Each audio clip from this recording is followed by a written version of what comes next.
now we are as well. Whew. I'm glad we all made it. Hi everyone, and welcome to Tales of Edeah Truthbringers. It's going to be a very special episode where you guys get to bring some truth, which may or may not be a good thing, depending on how things go. But I'm as excited as you guys are, and of course, thank you Beluga for sticking with us that entire time while we were getting set up, and I'm just going to dive right in. But I will mention already, for those of you who weren't here earlier, there will be a short moment to introduce your characters coming up real quick. So, physical description, whatever the other players know about you. You've worked together for some time, so if you want to sprinkle in any rumors or interesting details about your character, this will be the time to do so. Now, I don't normally ask anyone to mute themselves when I do intros, but feel free to if you wish. In any case, I'm going to get started. Alright. The mountains near Oak Ridge, on the 4th day of Einaz, year 29 since the revival. A cold wind whistles its way through a mountain pass, and through the thick coat of a hare. It stands frozen on a rocky ledge, and listens curiously to a strange sound. Clip, clop, clip, clop. Then it turns and flees as a head pokes its way into the air on the road ahead. The group that now rides up the pass is as strange as they come in these parts, well supplied and well armored. Some ride rented horses, while another sits atop a mighty warhorse. Truthbringers. They ride onwards through the pass and to the small town of Oak Ridge, more of a hamlet than anything else, to which they've been summoned at the behest of a local. And they now go to parley with the magistrate to find out what otherworldly presence may be found in that tiny speck of civilization. But before we ride into town, I would like you guys to briefly introduce your characters. And I have an order, so if it's alright, Calcor, if you would like to go first. Okay, so Calcor is an aging sort of mid-50s, kind of long shoulder-length hair, streaked with grey, and he has a long drooping moustache, which is clearly dyed in some way to sort of gauge his, like, in remembrance of his once past, where it's clearly obviously was grey now, but he feels like he's got to dye it some way. So he's actually looked after, he's wearing chainmail, but he's got very fat. It looks like he was a really good fighter once, but he's got incredibly fat, and looks like he likes his food. And so he's got this bulging sort of belly. He sits on a huge warhorse called Jester, who's incredibly bad-tempered, but is actually the summoning of a spell. But that's not the most sort of curious thing about him. The curious thing about him is that he has a sword, and this sword is like, instead of having a point, it ends in a sort of a crescent moon going up, and you can see that the edge of the crescent moon, that is sort of, it'd be like you sort of put a crescent moon and tapped it onto the end of the sword. The end of the crescent moon is actually quite worn, and it looks like he leans on it quite a lot. That sword is called Seifert. The other thing that's slightly unusual about it is that generally it is hovering next to him as he goes around his business. The other thing that is also unusual about him is his shield. And his shield is very well designed, or whatever. It's got a beautiful mark of Yana's sort of crest on it, but it's got a grill in the main boss of which is a round boss, and there's a grill, and behind it is a large grey gem. And this is Cruciger. And Cruciger also hovers and speaks. And he has a general knowledge of all things Yana. He has very, very good knowledge of mountain passes, or the knowledge of things that are heretical and other things like that, and constantly interjects and is annoying Calcor. So they have a little bit of a 1-2 every now and again. But yeah, that is Calcor. And yeah, he is I'm going to announce this because, yeah, he's a paladin of Yana, basically. and a lieutenant as well of the third. It's a third lieutenant as well Yes. in Yana's army. Okay, thank you. Welcome, Calcor. And next up, Mads, you're going to have to help me with the name. I still haven't figured out how to say it out loud. So if you could please introduce Ara. Oh, I'm so sorry. So this is Aralanan, or goes by Ara to people he likes. He is a medium, but kind of like stocky in that, packed muscle, but not particularly tall. Half elf. He has very sun-weathered skin, lots of wrinkles around his eyes, but they're more of kind of wrinkles from squinting deep at the sun. And he's got deep furrows by his mouth. He also has a beard, but not like a fashionable beard, like just a scruff of like I'm not looking after it properly. He's got black hair that looks like it's been chopped off with a dagger, different lengths down to his mid back, but it's shaved to an undercut on one side, and the rest is swept back with a braid, and there is a streak of white going all the way through it. He is quite brusque in his manner, but there is a certain odd kindness to him, in that he's not approachable by any means, but you feel like he's quite a dependable person. He is packed. There are weapons everywhere on him. He's got daggers strapped to various things. He's got a rapier in one hand. He's got bags full of little weapons, and he has a quiver full of bows with a hefty looking crossbow held in over his back as well. So in terms of background, do we just tell classes and stuff like that? Whatever he might have shared with colleagues that have been with him for a short or something. No, that's great. So Aralanan he's got this weird way about him. Although he's quite a stocky guy, he just moves quite fluidly and delicately.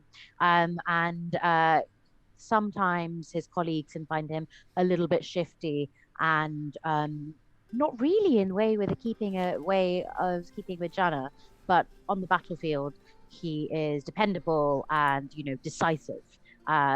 Bringing kind of things to a close that wouldn't really seem normally possible. He's carrying a lantern by his hip as well, and the lantern has this weird kind of shimmering blue-gray, and occasionally it looks like there's shadows inside it, and occasionally the shadows look like there's hands pressing against the lantern. He also is wearing a deep hooded cloak that is dark and misty almost in color, with grays and blues, and sometimes you feel like there's a trick of the eye when you look at him, and a really odd sparkling headband holding everything back, but it's kind of got bits of muck colored on it as well. Okay. Yeah. Oh, and he was in the army too. He knew he was in the army too, but not quite as superior as Calcor. So he defers a little bit to him at times. Fair enough. All right. Well, welcome, Ara. And next up, Simon, if you could describe Hallam to us. I will be describing my first character since I was 15 or something. I can't remember the last time. Anyway, Hallam is also in his 50s. He's quite slim, though. Quite bony. He's got a moustache and dark grey hair. Medium length grey hair that ends in white. And he's covered in wrinkles and smile lines and little crow's feet. And he has very twinkly eyes, although they're always quite small because he's always smiling. So Face is all wrinkled up, and a hooked nose, and dark brown skin, and a little bit of stubble where he hasn't shaved properly.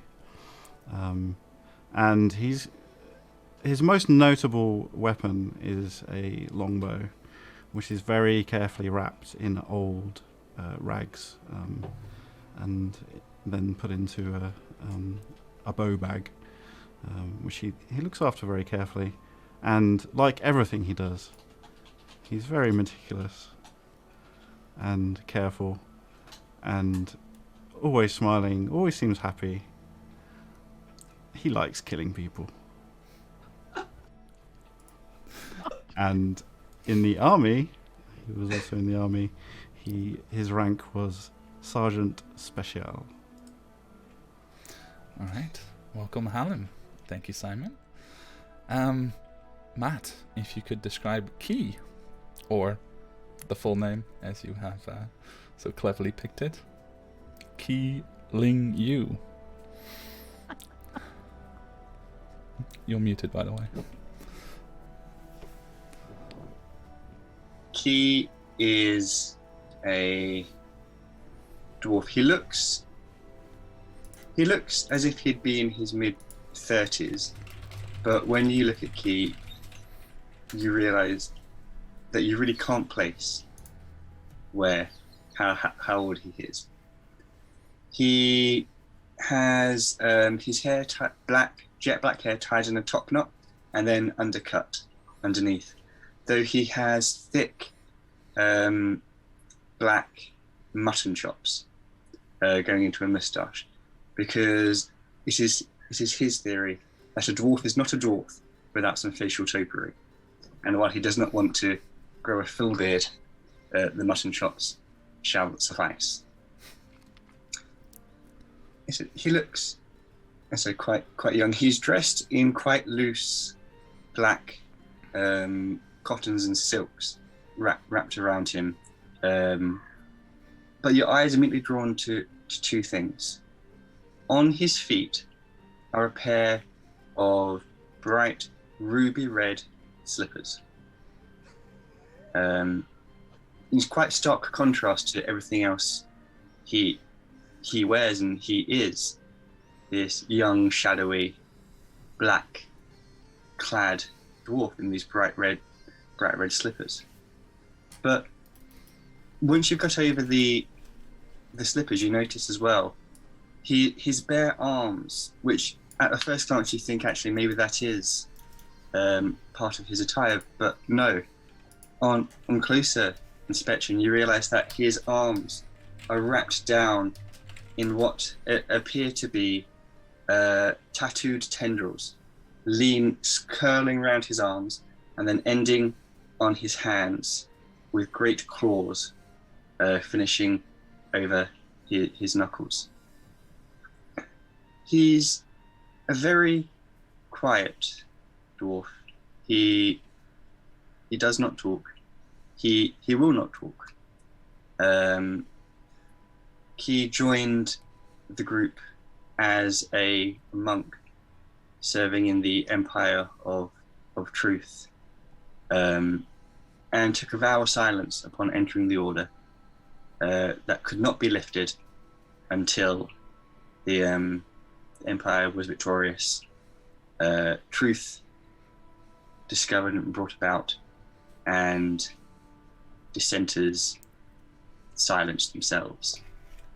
However, he has his means of communicating, and frankly, being the silent but deadly sort suits him quite well. All right, Matt, thank you, and welcome aboard, Key. And then finally, Chris, if you could introduce Tarwan. Tarwan is a female half-elf, although that's only giving a partial impression of what she looks like.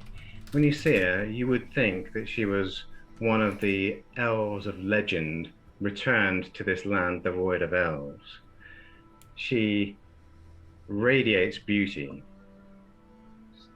However, there's just enough hint of humanity to make people think that they may actually have a chance.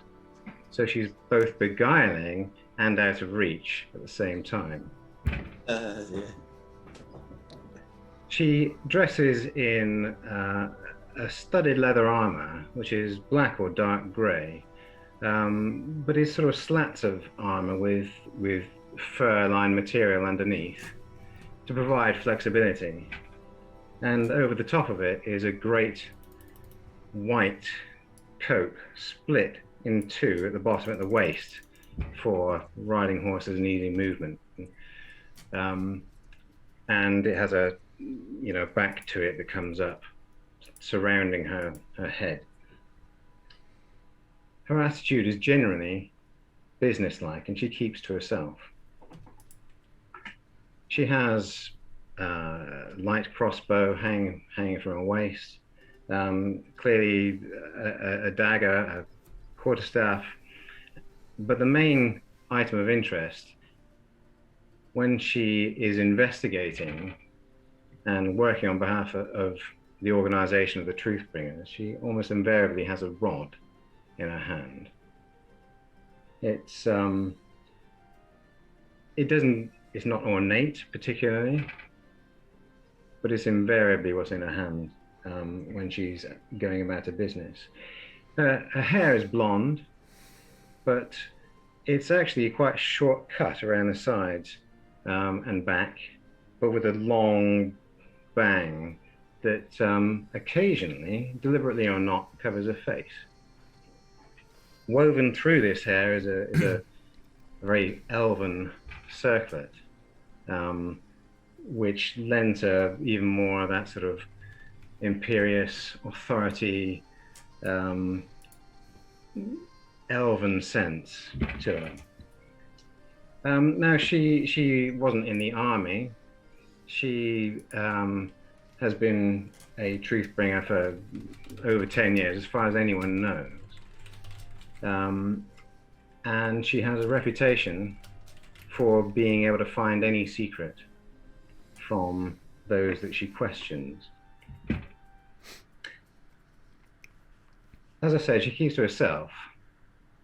And on those occasions where either you imagine it or you notice, she sometimes appears not just isolated physically, but also emotionally. She may be lonely. She's well-spoken, but her accent is unplaceable. So it's very difficult to work out where she may have come from. And so far, she hasn't told anyone. Okay, welcome aboard Tarwan. So we have quite the crew here to suss out whatever might be going on in the small town of Oak Ridge. You ride into a quiet hamlet on the edge of the world, high up in the mountains.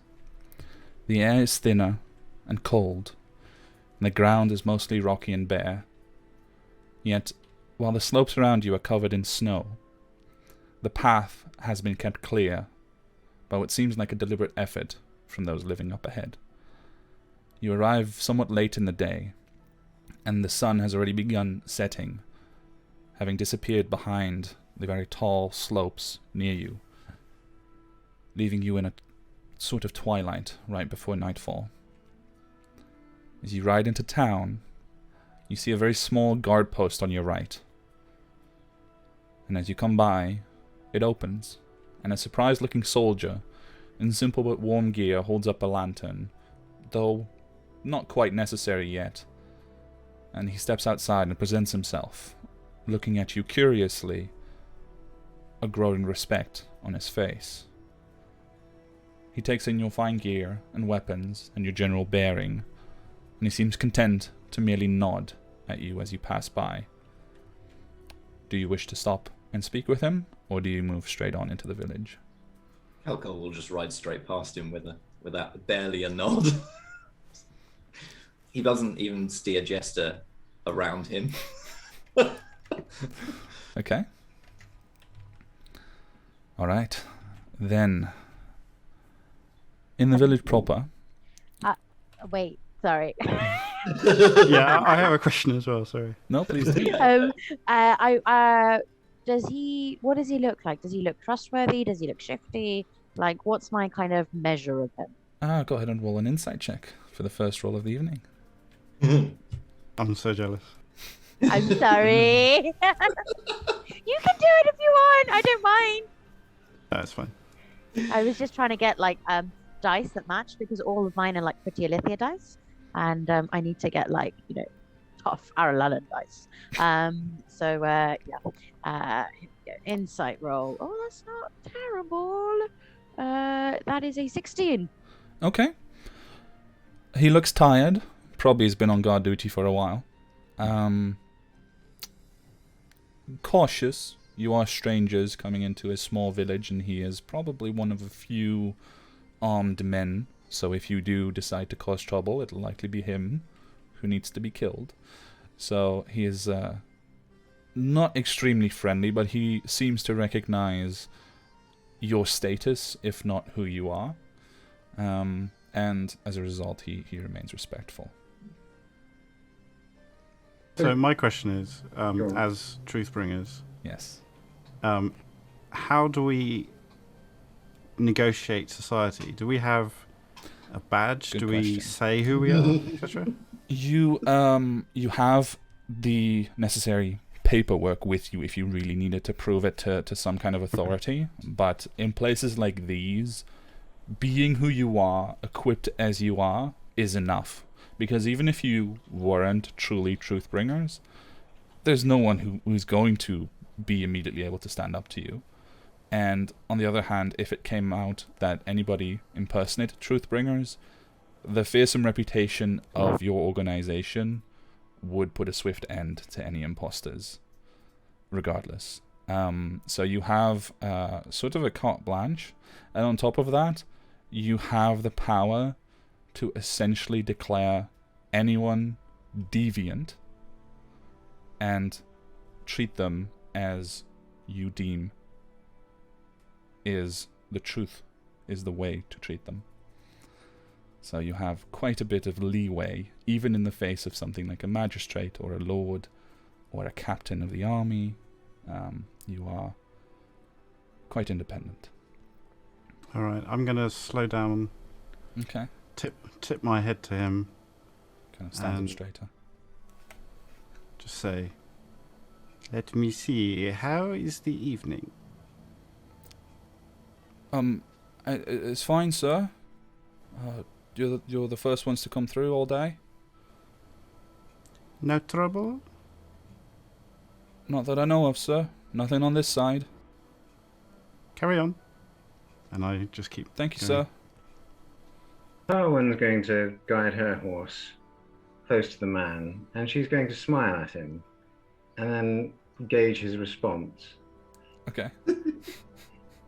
Make an insight check. It's not great. Why change the habit of a lifetime? Right, let's check this out. Sorry, I haven't brought up the count sheet. Not to worry.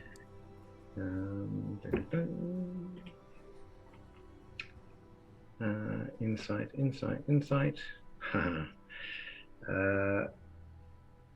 That is an oversight on my part, but that's a 6.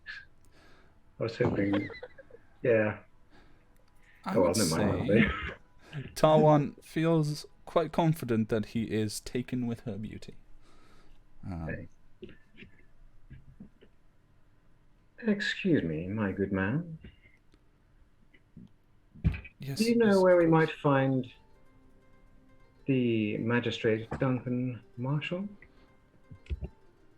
Yes, just if you ride into town, the large hall on the other side of the stream, and he kind of like starts gesturing a bit absent-mindedly with the spear before he realizes what he's doing, and he just puts it back down. You get the impression these are not the most disciplined. Like, he looks like he can handle himself in a fight, but they're not, used to the caliber of people that are now standing in front of them. Because so- she's. Sorry, go on. Look, she'll smile graciously, but aloof, Okay. and continue. For that brief moment while you stopped, I too have stopped and put my hand on my longbow and just watched the conversation. Okay. When he starts waving his spear around, my hand goes to my crossbow. Okay, hold And on. my eyes narrow. Okay. He, like, the moment that Tall One starts moving on, he looks over and he just sees, like, two very dangerous individuals taking notice of his slightly erratic movements, and he just drops the spear on the ground immediately.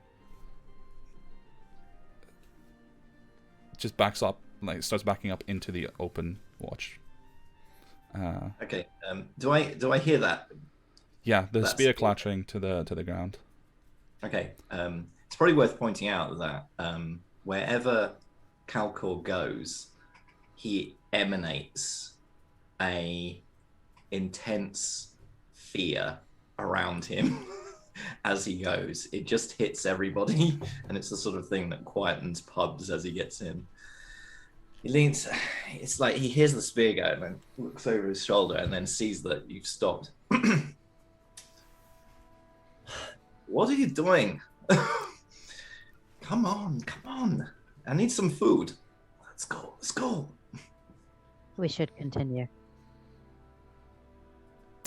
He turns around and then sort of shifts his belly off of the pommel of his horse. Pops it back up. All right. And carries on. Okay. So Calcor moves on. I assume that the rest is following. You just hear a door slam behind you. The spear still discarded outside as a man already cowers in fear. You enter the town proper. So did he drop the spear outside? Yes, it is currently lying just outside the door. Key stops, looks at him, and just kind of points to where the spear should be. So you're pointing at someone who's like looking out of a small window next to the door, and he's just like, Kind of point to the spear and just stare at him. he stares back at you, and he mouths, "I'll get it later." Do you continue to this stare? is useless. I'm continuing Come. to stare. I think we have successfully intimidated the guard. Shall we move on? We should go. Bill, we need some chicken. Right as you're about to maybe start moving on regardless, Key, the door does creak open, and a very small guard just scurries out, grabs the spear, stands up straight, looks at you, and then marches himself back inside. He nods quickly and turns and walks away. All right. One person traumatized. I think we can go home now. Oh, We've wasted a lot of time. Let us be Let us- moving on. It's like we have spent I ages agree. driving to this place, and it's I agree. a second place. Let's just find out so I can get some mead. Where is this place? There are more just- things at hand than we know of. Basically, I click Jester, and which actually has no effect on his speed, and try to get him to go faster towards the biggest pub or whatever. I don't know that I can Right. see. Yeah, so as you enter the town, past the guard post, you kind of curve quite close to the stream that runs down the center. And if you look on Roll20, it might still be loading a little bit, so if it's fuzzy, give it a moment. But you can freely scroll across the map, see what you can see, and you do indeed spot across the water both a large hall to the south, which is mostly closed, but you gather that is the place that was described by the guard, as well as what is very clearly a tavern. And even from just across the water, you can see that it has a sign that says High Tide Tavern. I will say, you don't have to roll for that, but it is quite an unusual name for a tavern high up in the mountains, but likely a piece of fallout from the God's Fall, suggesting that this place was once Oceanside. in any case, I have already placed your horses. Each of you can control one. You might have to check which one is yours. But essentially, if you want to be, walking around, then this is the likeliest place where you can tie up the horses near the water. And I would like to know if you choose to go to the tavern or the magistrate's house. Well, Tarwin's going to say, drink yourself stupid another time. Oh, incidentally, what's this place like, in terms of quality? Okay. So the town that you've ridden into looks old and like it is incomplete as well. It is very small, but it seems to have subsisted in some fashion throughout the years. The tavern and the hall are, relatively speaking, in good repair. They're not perfect. They have their issues. There's broken boards on the outside. It's all a bit run down. But compared to the houses, those two places are doing quite well.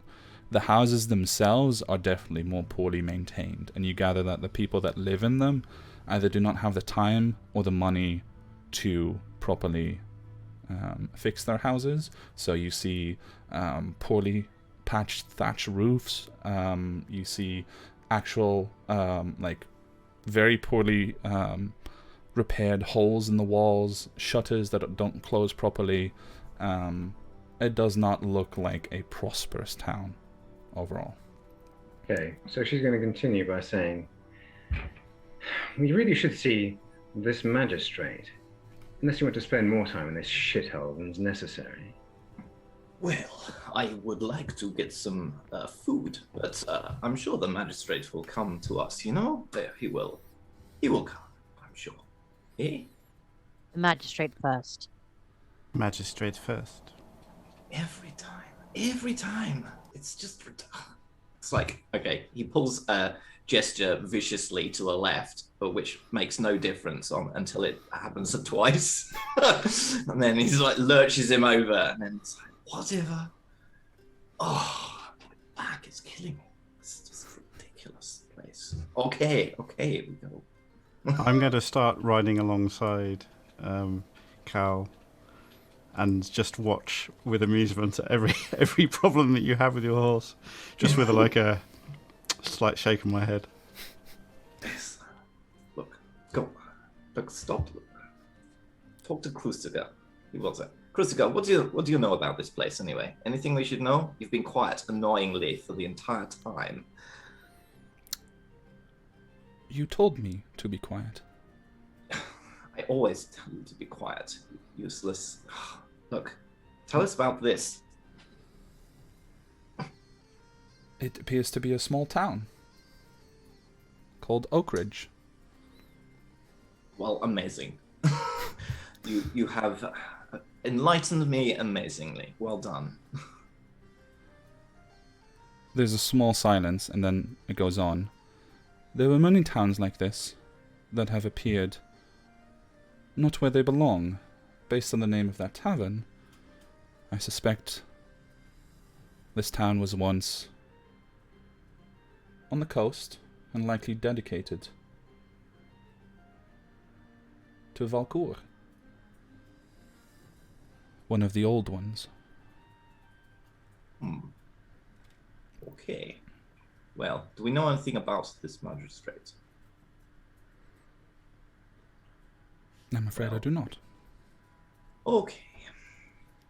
Okay, he nudges the jester on towards the... when you do that, Krusiger just kind of pipes up for a moment. You should definitely see the magistrate and not eat anymore.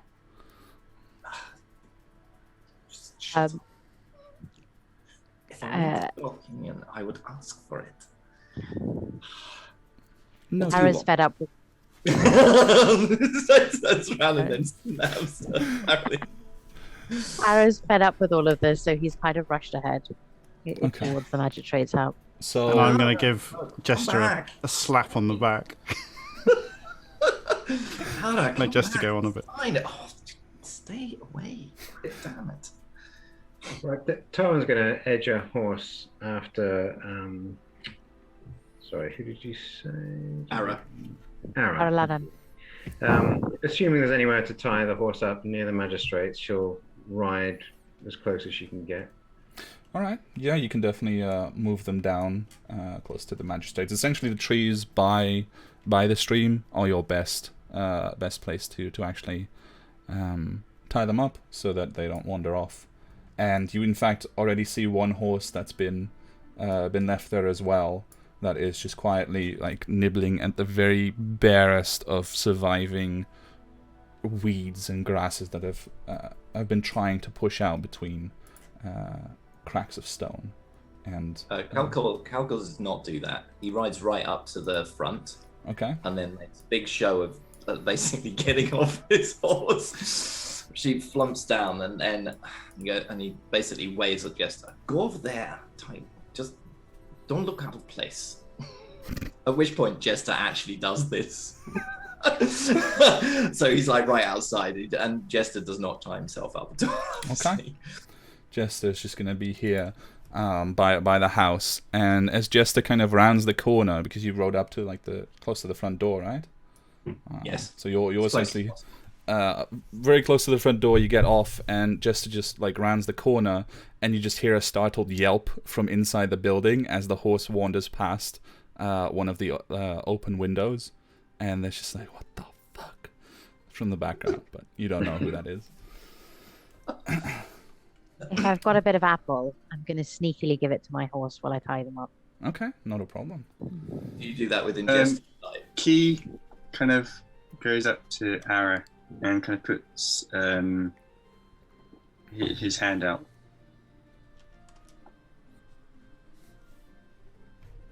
What? And nods to your horse. You want my horse? He looks at you, and his voice kind of echoes in your head and just says, "Apple." You want the apple? He nods and looks towards the horse that's the horse that's trying to barely get any grass from the road. Okay. So, sorry, that's me. Not in character. He'll narrow his eyes initially when it's with the apple, but when he nods to the horse, he'll just pass it over. All right. So I'll take the apple I've been given. Mm-hmm. Walk over to the unknown draft horse and offer it out. Okay, that's easy enough. It kind of looks over for a moment, and very quickly it begins eating out of your hand, gratefully. Shall we move on? Walks to join the others. All right. So after a bit of waiting, Calcor, the rest join you at the door. Yeah, Calcor's leaning heavily on his sword at this point. He's actually grabbed it out of thin air. The Cruciger is still hovering next to him. It sort of like follows him around or whatever. Okay, so thank you, Halim. I gesture to the door, please. If you wish to make an after you. Well, okay. And then I'll just slam. Okay. Ara just moves past. Three big slams. Yeah, boom, boom, boom. And the door opens to reveal a face that is strangely familiar, because it looks very much like the guard that you just passed. But after a moment you realize probably a slightly older brother that stands before you. As the door opens, and you can see this one is slightly more professional, as he holds himself a little straighter. He has a good steady look on his face, and looking at the gathering before the door, he swallows the words that he was going to say initially, and instead asks rather Surprised, I suppose, is the initial reaction you read off of him. Yes. How can I help you? You have a problem. Tell us about it. I like this one. Rolls his eyes in the back. He just starts He's like sort of- scratching at a patch of skin that he wasn't able to shave properly. And he's just like, what problem? Well, we need to see the magistrate, he says, trying to see over the... trying to speak round the shoulder Okay. of Ara. Of course. Magistrate, now. Please come in. And he leads you all inwards, and I will reveal the house. Let me quickly pull this one. Calcor walks in and just pats Ara on the... Always with the great introductions. Well done. He leads Awesome you... map, by the way, Kevin. Sorry? Awesome I love map. it, yeah. Thank you. Yeah, Very cool. I'm quite happy with it. I just wanted you guys to have a good overview of where you are. He leads you into a dining room that would normally not be cramped, but with all of you and your gear and the presence that you bring, it starts to fill up quite easily. And you can see he approaches a table where a woman and a man, both finely dressed, are currently sitting and eating a bit of supper, from what you can tell. They both look up surprised, and as they see the first of you, in this case it seems Calcor, enter the room, both of them sort of stand up, and the man steps forward from behind the bench, and the guard just takes up a position by the other door, kind of trying to blend into the background, although you've seen people who are much more adept at it than he is. The well-dressed man steps forward and addresses all of you as you file into the room, so you can kind of put yourself where you would like to be. But in any case, he speaks and he says, "Welcome to Oak Ridge. I am very pleased that you've come. How may I be of service?"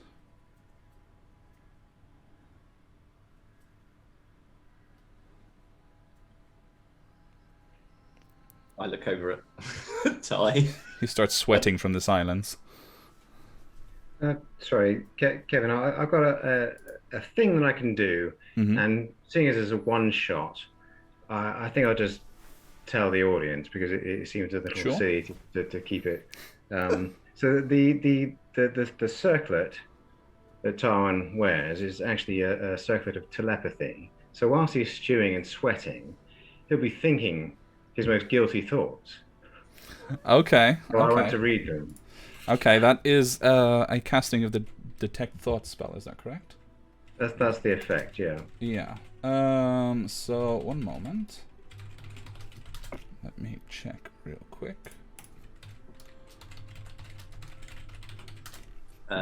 While he's checking, one thing that you will know is that Calcor actually has the ability to speak telepathically to you all always. It's one way, annoyingly.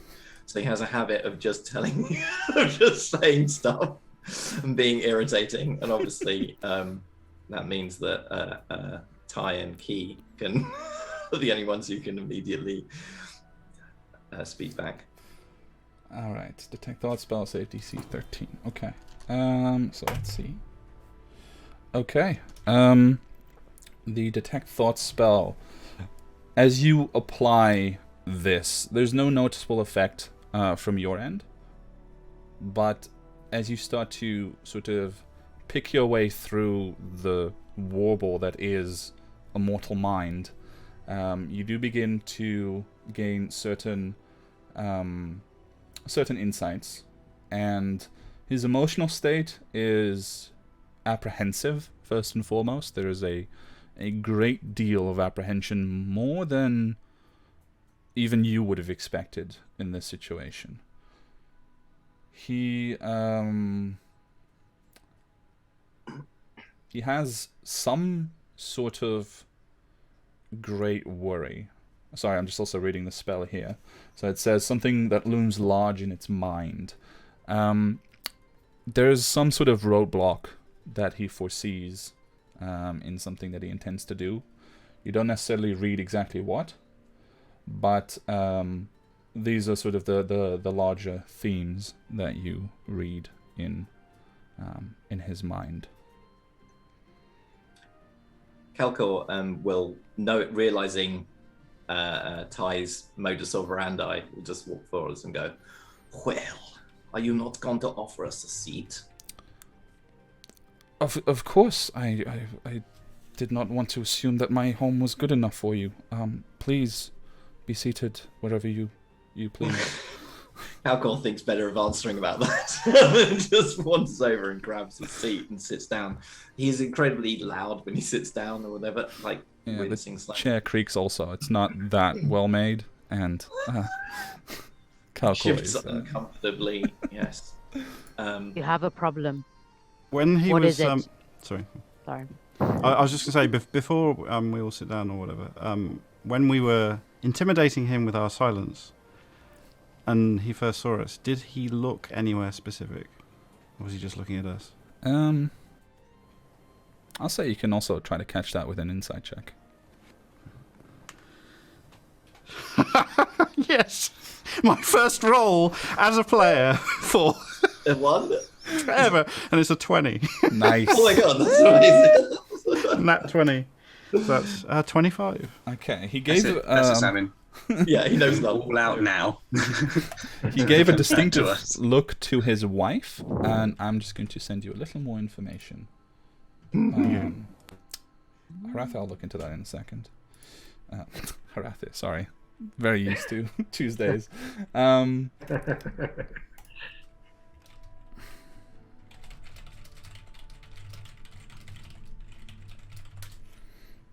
Alright. So, Calcor has started to seat himself. Did the others follow suit? I gathered that Ara was just pushing ahead with, "What is your problem?" Sorry, I didn't know. Yeah, go for it, mate. Go now. It's fine. Now. Sorry. I've not had supper yet. So Ara didn't sit. Ara stands with his back against the wall, Okay. where he can see all of the entrances and exits. The furniture, is that a desk that he was behind? A dining table. So they were sitting Okay. on either side. Well, Tywin is going to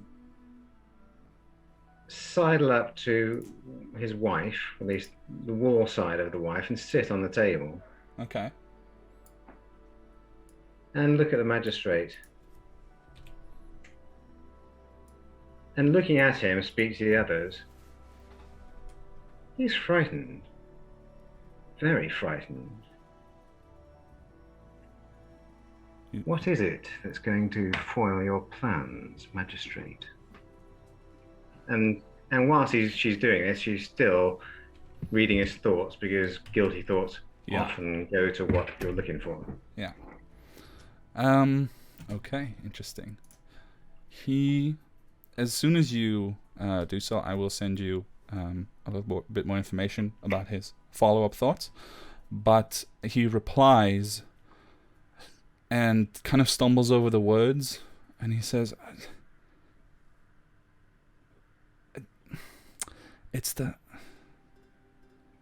think that there are rebels in town, and I can no longer look the other way. I know what happens when you do what you do, but the time is coming. Of course, you never would have looked the other way, would you, as a truth-abiding citizen? No, of course not.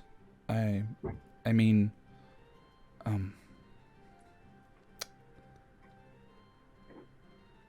Devils. rebels. That's okay. I agree with him. Devils, for sure. Of course I wouldn't have, but I didn't. I hoped that the path would find them, but also I do not know for certain that my accusations are true. I only know that certain strange things have been happening. He looks over at his wife again, and seemingly just commits to telling what seems to be the truth. At least this is, his mannerisms and everything seem to be quite truthful. And he says, we've been having strange visions in this town of terrible things happening. For example, about a year ago, we all, I think, dreamt of bandits riding into town, destroying our homes. But when we awoke, nothing happened. And instead, we found a group of dead bandits about 30 minutes down the road, a few days later. The same has happened again recently.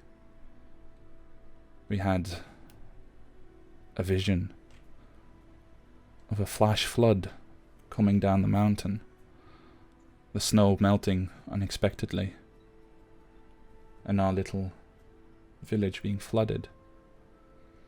But when that day came, everything was calm and peaceful, and nothing happened. And I suspect that there is something deviant happening, which is why I contacted your order. You get floods normally? No. So you think someone's doing this? I don't know. That's what you find out, right? Apart from contacting us, have you done anything yourself? Have you made any effort? What effort could I make? Investigate! Do something! It's your job. I have 5 men that also have their regular duties, as do I. We keep our eyes open, and we stay truthful. Halcor, you have some insights. Well, I mean, we could. I think we should. We could have an investigator around this village, but and then he reaches out to the food that he's saying. But first, and as he reaches out to the food comes over to his hand. It just floats over to his hand, and then he's like, just takes a chunk out of bread, whatever. And then, well, I mean, what should we do? I think we could send out people into the village to ask questions. What do you want to do? I mean, it's up to you.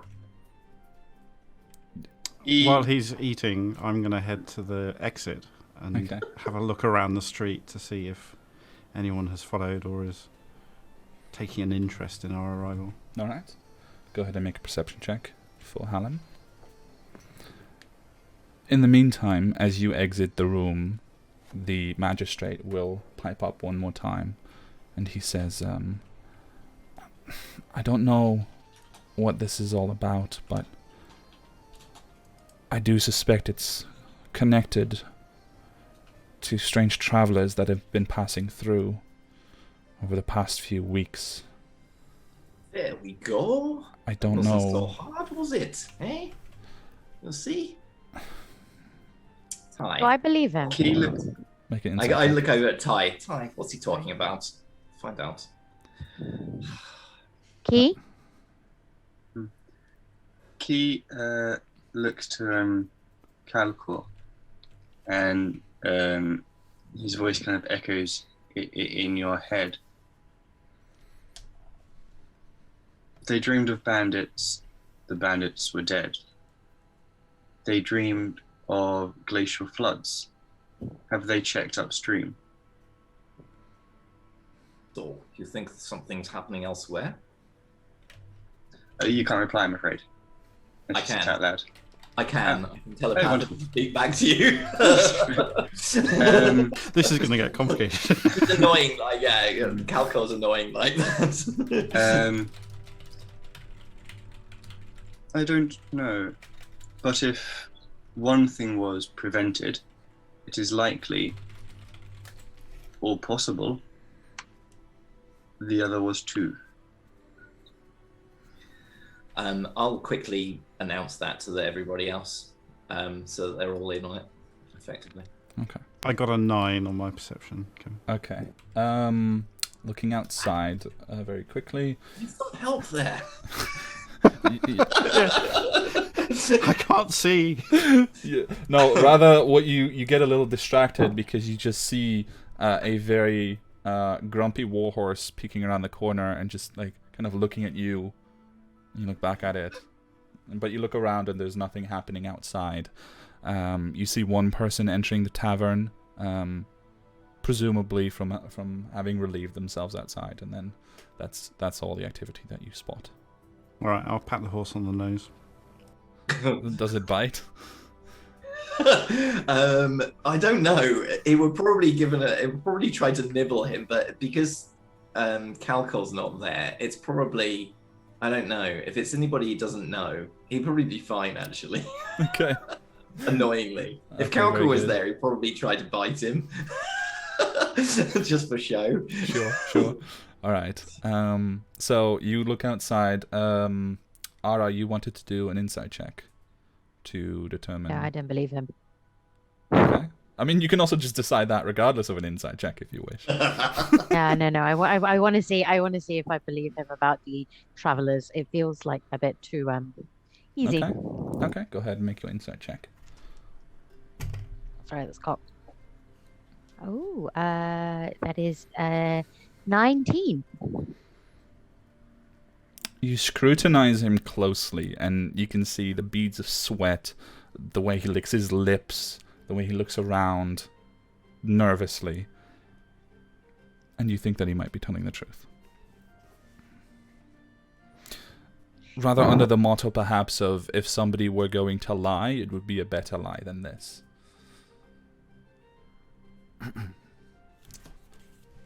All right. Okay. Where do we start, men? Who was that to? Everyone. Everyone right. in the room. Including Tao.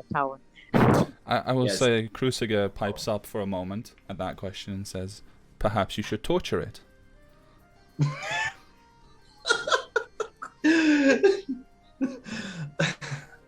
Yes, well, maybe later, Kostiga.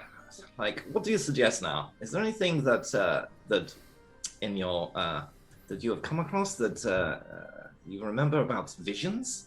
I mean, I know that you know about everything that's demonic and such like, but visions? This seems very odd. You saying that out loud, Calco? Yeah, Calco always, yeah, so whenever he's talking to Cruciger, he speaks to Cruciger, and Cruciger always speaks out loud. I mean, Yeah. at this point, There's no secrecy to Cruciger or his interaction, so yeah. at this point, Kier will look at you and kind of just point upstream. Yes. I know. I'm just asking Cruciger. It's just 2 minutes. Cruciger will be pensive for a moment. The little grey orb, kind of seeming to be glowing a little and then not, as he thinks. There are many species of demon that are able to provide some sort of vision. Town could be under assault of one of those, but those visions are usually horrifying and of a much more destructive nature. Well, useful as always. Okay. Well, Key, what do you want to do? Lead the way? Should we go and investigate? Is that I'll be in on it. The whole village having a joint vision. Perhaps we should cleanse the entire village. And I've sent you a message, Kevin. So Yes, I was trying. I'm going to answer now. I was going to say, while that conversation was going on, I wanted to give Tarwin a backwards nod of, come here, I want to say something quietly to you. I don't know whether you would respond. I'm not used to working with you. Okay, well, after she says her thing, and a moment after, she'll gracefully, obviously she does everything gracefully, saunter over, with a very sort of unusually vamp-like walk. She doesn't normally walk like that. All right. As soon as you get close, I'm going to put my arm around you in a way that is completely antisocial, in that kind of, like, I'm really friendly, let's hug, whether you like it or not. And then I'm going to say something into your ear quietly, which I can say out loud, because I guess. That's fine by me. It depends on Okay. how you want to handle it. The wife knows something. We need to separate them and talk to her. I'll whisper out of the side of my mouth. Be my guest. She's not thinking anything that would incriminate her.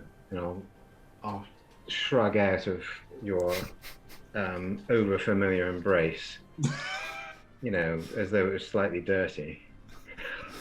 And I'll sort of realise that I've crossed a boundary and step back and give you a sort of nod of apology. Which I'll acknowledge. After this exchange happens, you all realize that you've left a rather fidgety and nervous-looking and sweating magistrate in the middle of the room, just sort of twisting on the spot, trying to see what everyone's doing and just be available to respond, and getting more nervous as this goes on. And eventually his voice cracks from not being addressed himself as he, briefly goes high-pitched, and he goes, I have a few more possible suspicions that may help you. The strangers that I've been visiting, they've been playing quite a few games of chance with two of the Cutleaf children.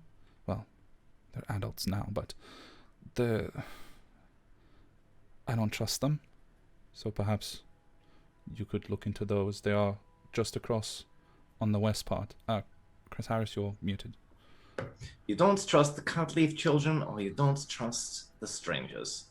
If I'm honest, I don't trust anyone in this village outside of my household. Yes, that's what everyone says when we arrive. They always just pick out all the people that they don't like, just so that we might accidentally off them before leaving them to their new village. I'm sorry, that's perfect. Don't you trust? Richie broke me. Tawan, you get a piece of inspiration for an excellent attitude. The magistrate, under the onslaught of Kalkor's words, grows pale and more sweaty at the same time, and just kind of takes a step back. Of course. When he does...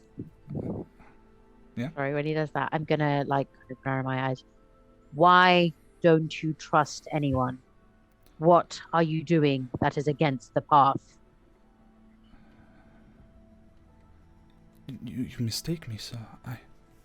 I am a loyal servant of the path. It is they who stray. They are... The whole village strays. They are not like you or others in the capital. The path is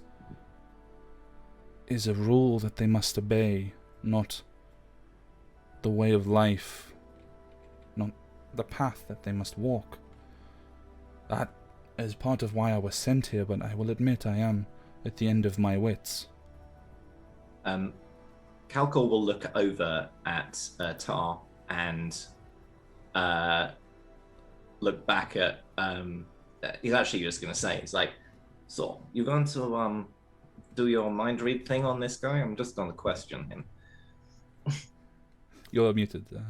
You don't necessarily know I can mind read. Oh, I see. Oh, is it? Okay. No, it depends actually. So, as You a won't group, really. have we been on enough missions before? Do you think for them to know? Because I'm not particularly keeping it a secret, but I would know say that you've been on several missions before, but you would have definitely had the opportunity to keep it a secret if you wished.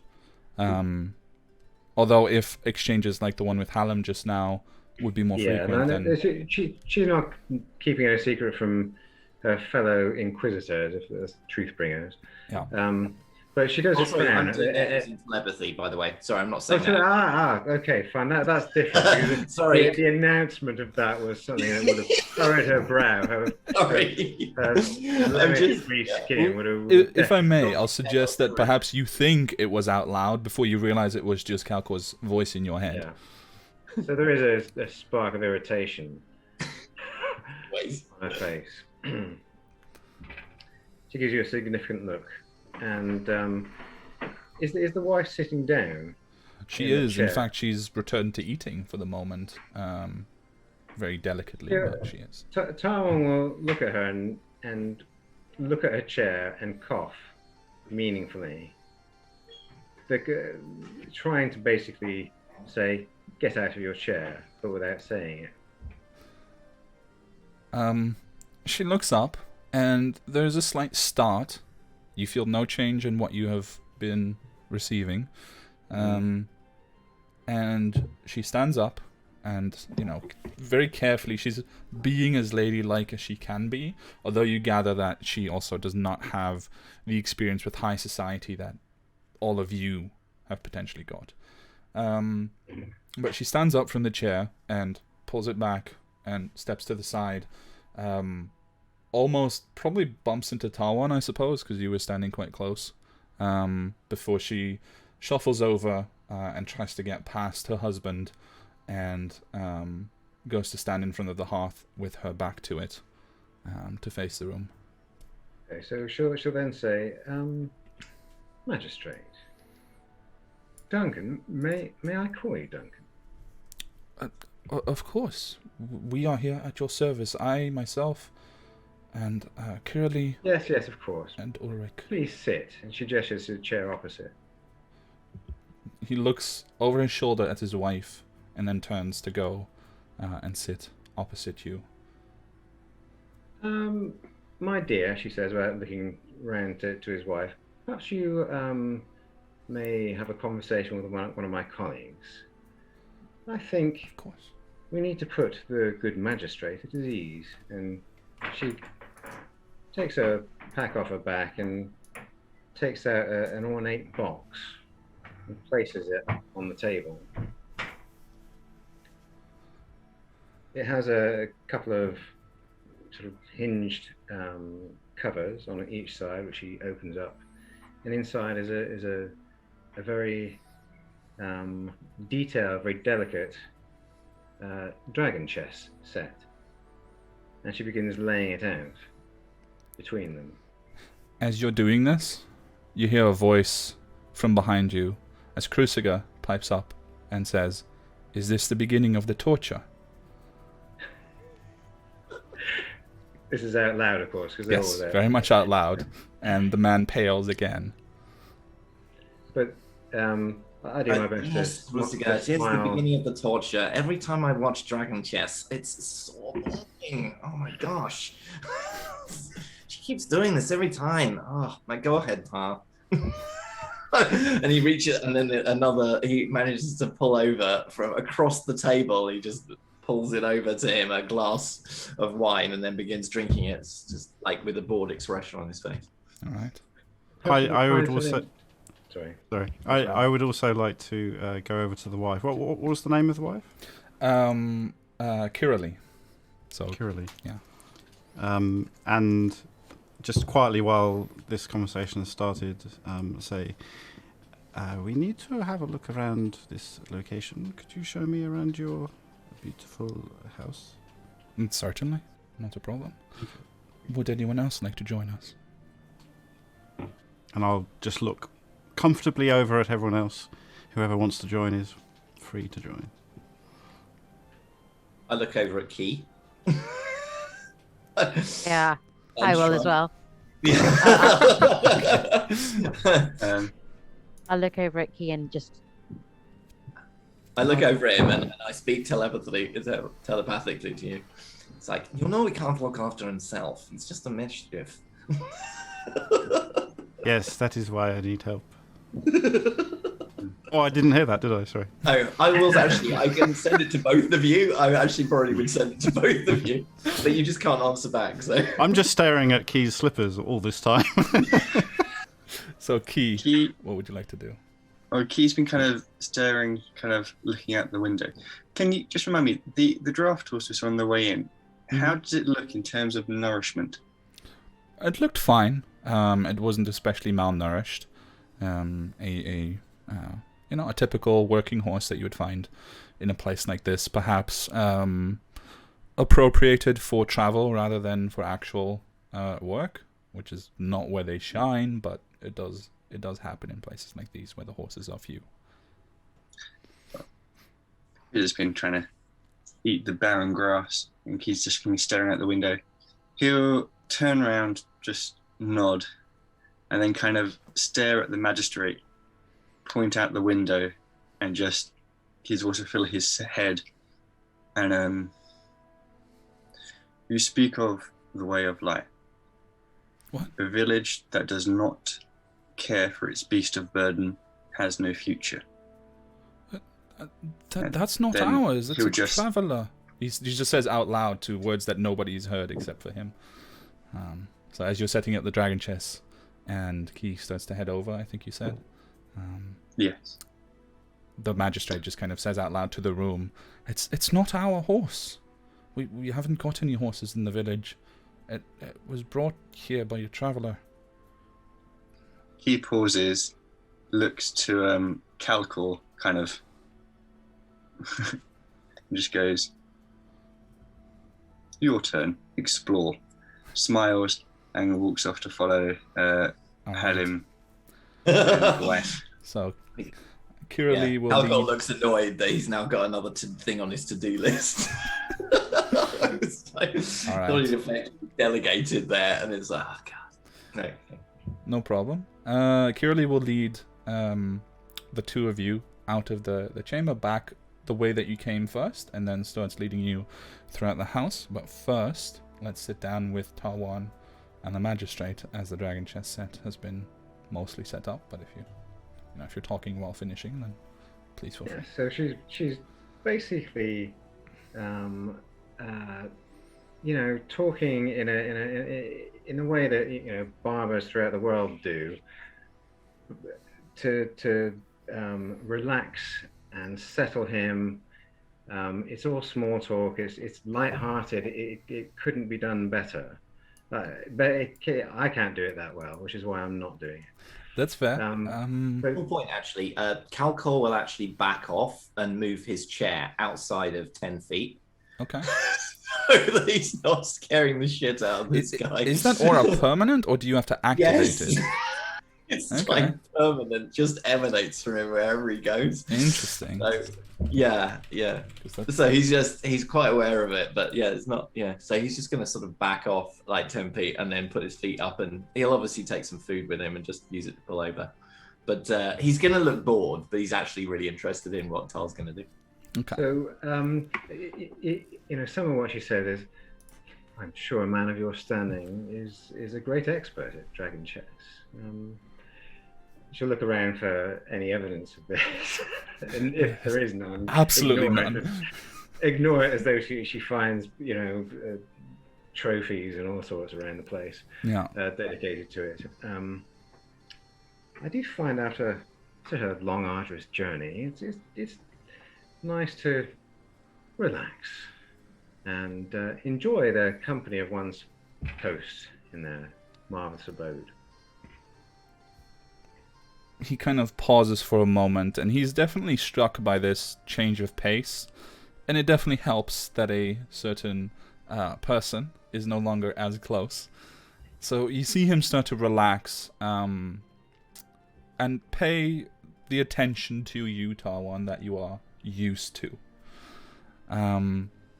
But let's also roll a persuasion check, just to kind of see, how extremely well you perform. I can't believe it.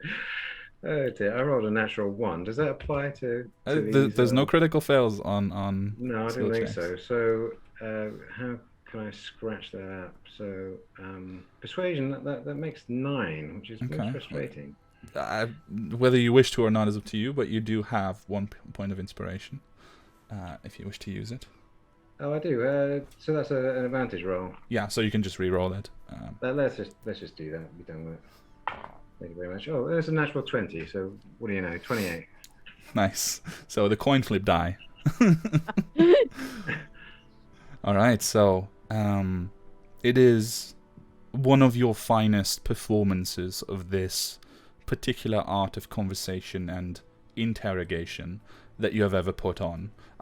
It's up to you, Calcor, but just watching this, you see an expert at work, and you've seen her at work before, but this is some of her best work by far. He's pretty good at it, but he's like in his face. But there's one eye open that is these steel grey eyes is like easily like watching. All right.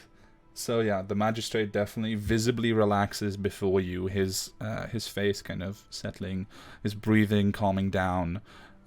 He adjusts his clothing. He has the presence of mind to pull out a handkerchief and just kind of wipe off his sweaty forehead a bit, and settles in across from Tawan for a set of for a game of dragon chess.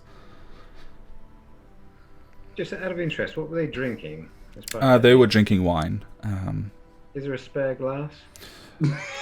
There is the lady's glass is or cup is still there, whereas the other one has indeed been hijacked by Calcor. Yeah, she's not willing to pick up the wife's cup. Do you want to make it obvious to him, because there is a wine bottle, and you gather that he might be able to provide the service needed to What get she'll going. do then? Yes, she'll look sideways at the wine bottle, look at him, and lick her lips. Calco is like this. I will say that there's And then, like, in your mind, you hear, oh, seriously? I just got this. Like, god damn it. And then he just, like, reaches over and he just basically sends the glass over to you. And the bottle, basically the glass arrives and then the bottle arrives. And you can see why he's fat now, because he never bloody does anything. This is the one that he's been drinking out of. Yeah, I mean, he has the presence of mind because it's you, and he's still quite enamored by your presence to turn it around so that the greasy lip marks are on the other side. Tawan's going to pretend as though it hasn't actually arrived at all.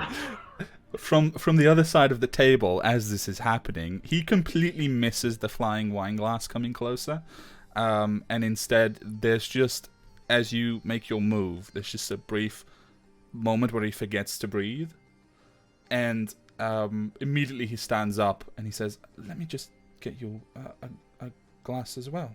Yes? And before you can answer, he's just gone out the door and comes bustling back, which makes this a fairly wine good... glass does the orbit around and comes back to Calcor very quickly. Whilst he bustles around, I want to very, very quickly during that time look around the room, see if there's any papers. Don't worry. Look through his stuff. We're going to come to you anyway. Yeah.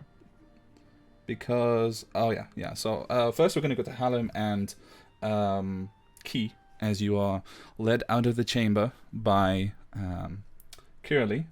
And she steps outside, and you can see that she has a level of awkwardness that is very appropriate for having to show a house that is simply not that large. It is the largest in the village, but she is quite cognizant of the fact that you probably see this as a hovel at best. So as she turns around, she just briefly opens the door, where you hear suddenly a gentle snore, and you see one of the guardsmen not in uniform, but his stuff is standing right beside him, sleeping on the ground. And he says, well, this is where some of our men sleep, and sometimes guests, and of course our actual guard out here. And she gestures for the main chamber, which is quite bare bones. There are nice beds, but other than that, there's simply not that many facilities here. And she starts to lead you deeper into the house, where you find essentially another sort of corridor with a hearth inside, and a stone table with a wash basin set into it, and some buckets, and the general things you need in a household. She then points to the door in the corner, but does not go towards it, and she says, "That is my daughter's room. She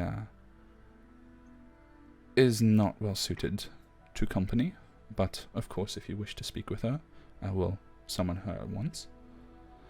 I think we need to talk to everyone, but I do not wish everyone to be upset by this. But first, tell me your business here. Do you help your Duncan? Yes, I take great pride in supporting my husband and doing my part in managing the town and our business ventures. It is, in fact, my contacts in Dim Harbor that keep our income flowing and keep this town alive. Ah, so you are good with money? Reasonably. I see. And these visions, you have had them as well? I have. They are quite disturbing. And you've had different ones to Duncan? No, the same ones as he Exactly described. the same? Yes, as far as we can tell, the same vision. But from my perspective, I suppose, as in,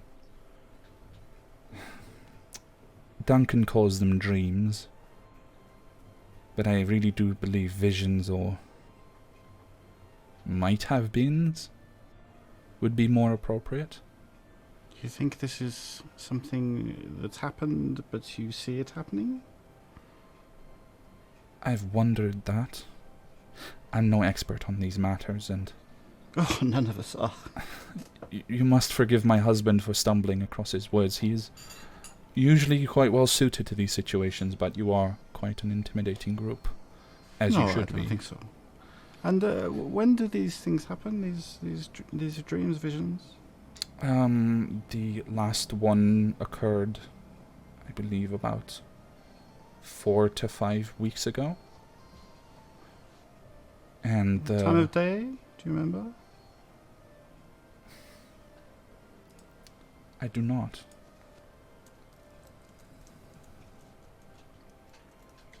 We started our day,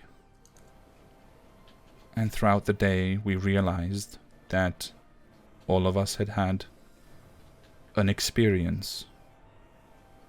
And then the second time we confirmed that we had, and we tried to puzzle together what we'd seen. But I will admit, the townsfolk and us are not on the best of terms, so they've not been willing to sit down with us for very long. I see. And what is the one thing that you can tell me that Duncan cannot? It's important that you have something to tell me, because otherwise we may need to arrest both of you. Arrest both for what? For deviancy. For not having secrets? Yes, tell me. I do not... She genuinely looks perplexed. If you like, you may make an insight check, and the same goes for Key. Oh, yes, please.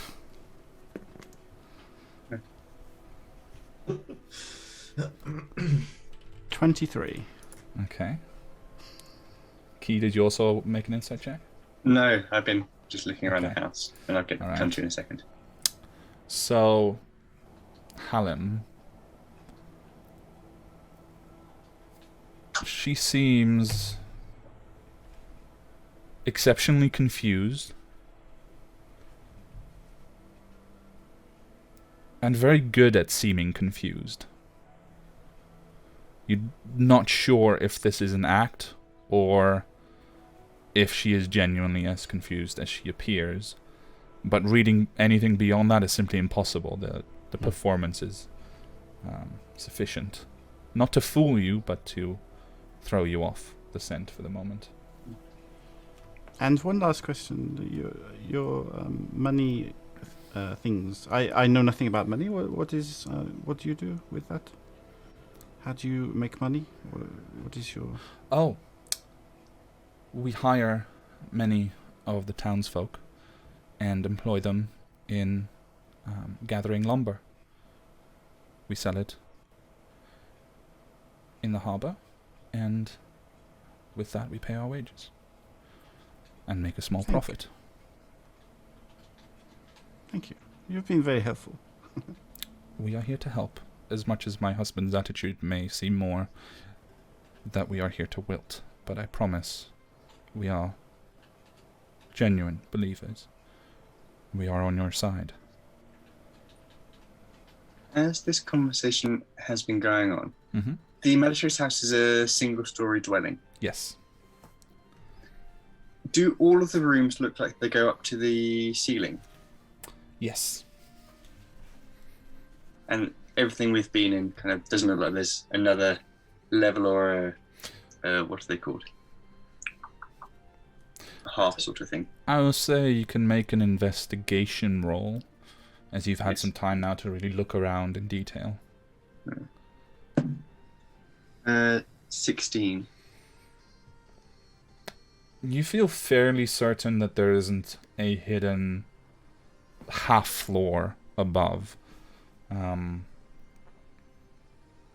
There doesn't seem to be much room for that. Yeah. Okay. All right. So, should we continue? I mean, there is only the bedroom and our attempt at a library. Out of everyone that I have briefly got to know in the group, who would I say is the least naturally intimidating and makes people uncomfortable? Because I'm guessing Key, maybe. I think Key, by virtue of you need to be focused on Key to take in the intimidation factor, which Key can be very intimidating, but naturally, in comparison to the rest of you, tends to be overlooked at first. I put a hand on Key's shoulder, again, without caring whether you like that or not, and just lean down a little bit and say, do you mind talking to this daughter? I think maybe that is not my area.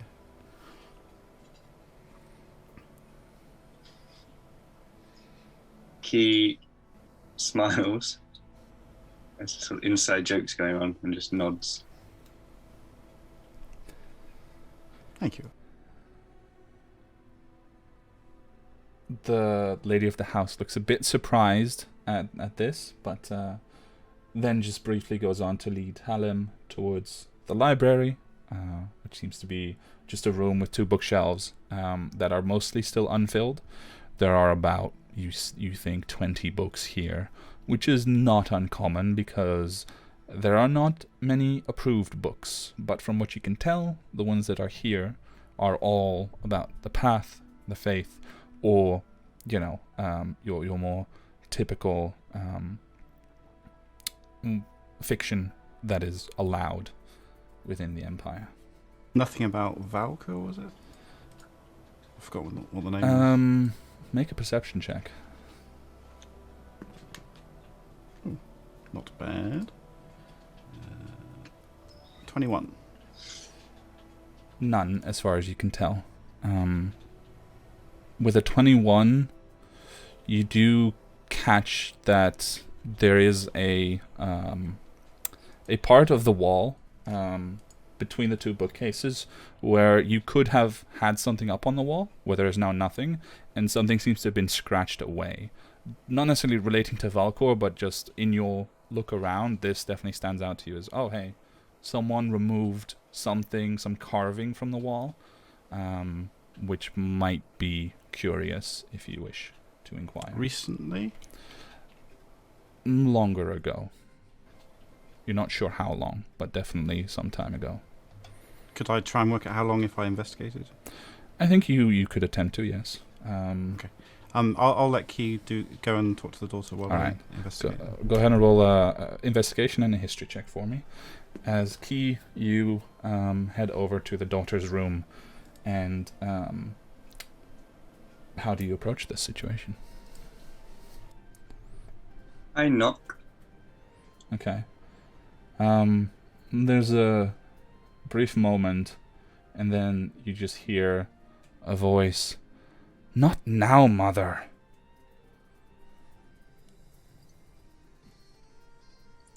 I knock twice.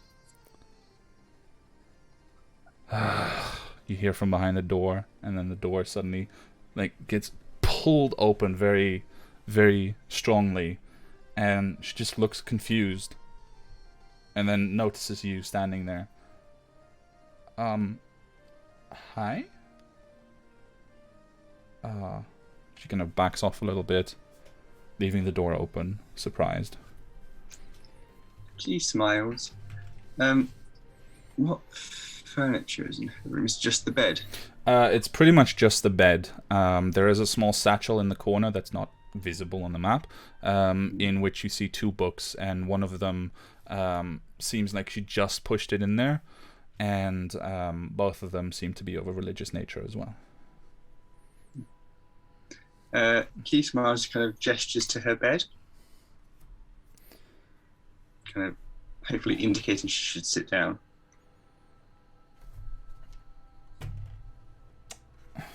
I will not. I don't even know who you are. I'm sorry. Who are you? What are you doing here? Are you lost? How did you get past the guards? I'm going to start shouting for help. What are you doing here? If I hear this, I'm going to gesture to the mother to head in that direction. Okay.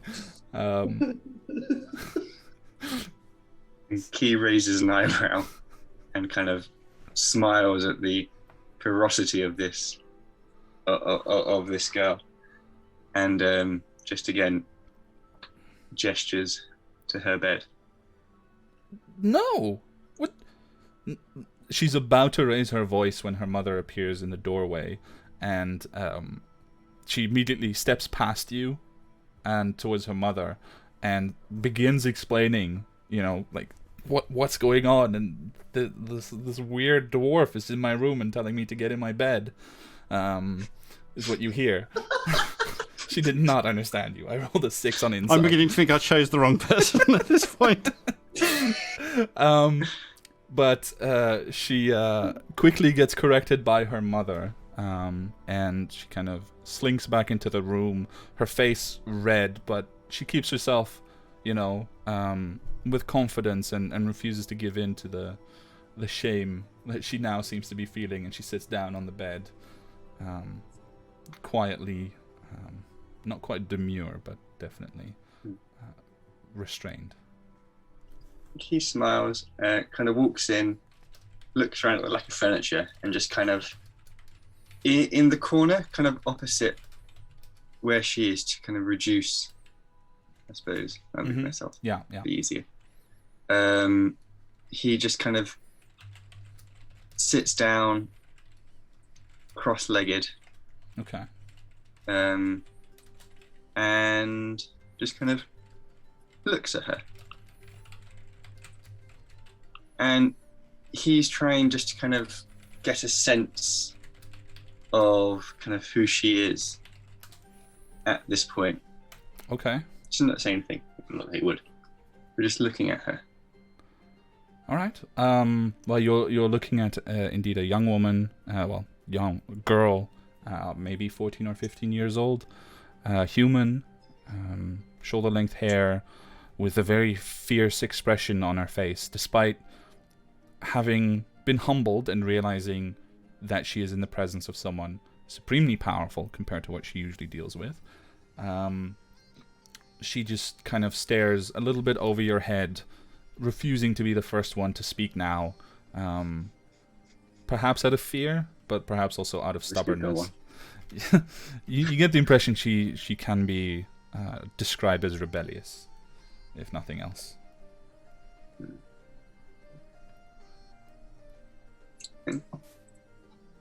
Key just sits there, cross-leggedly, taking her in, and gestures to her bag with the books that sort of have just been shoved in, and turns back to her.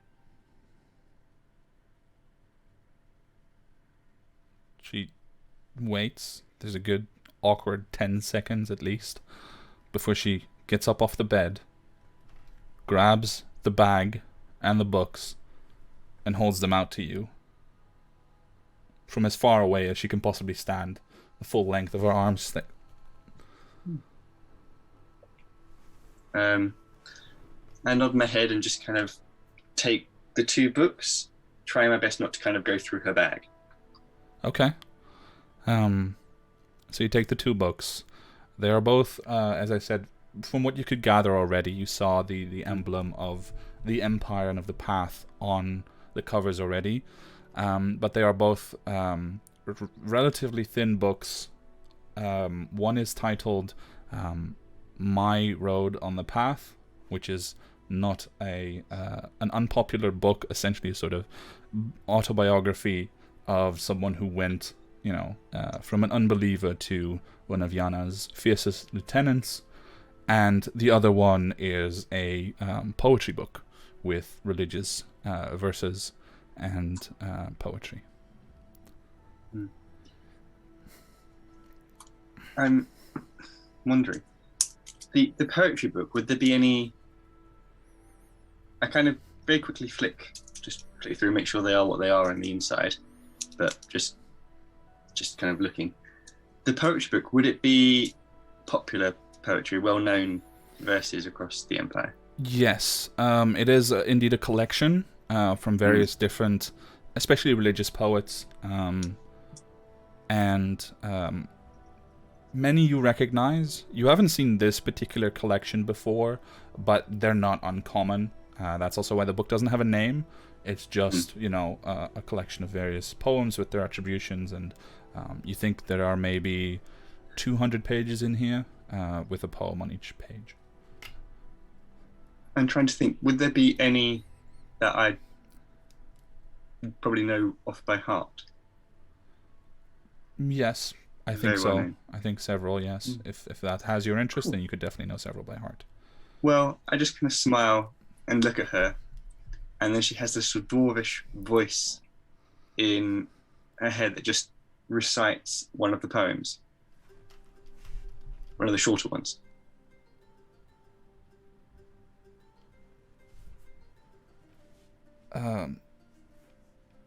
About halfway through, she starts saying the words out loud as well, not knowing what else to do.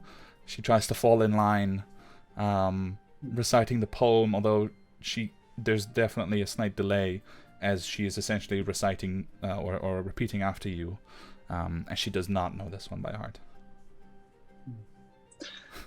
Kind of, Key doesn't kind of take notice of that, just smiles that she's trying, and then when he's finished, kind of again in her mind, says, "It is my thought that poetry and music are the truest forms of faith. It is with love and song that we can truly express ourselves." Yes, I agree.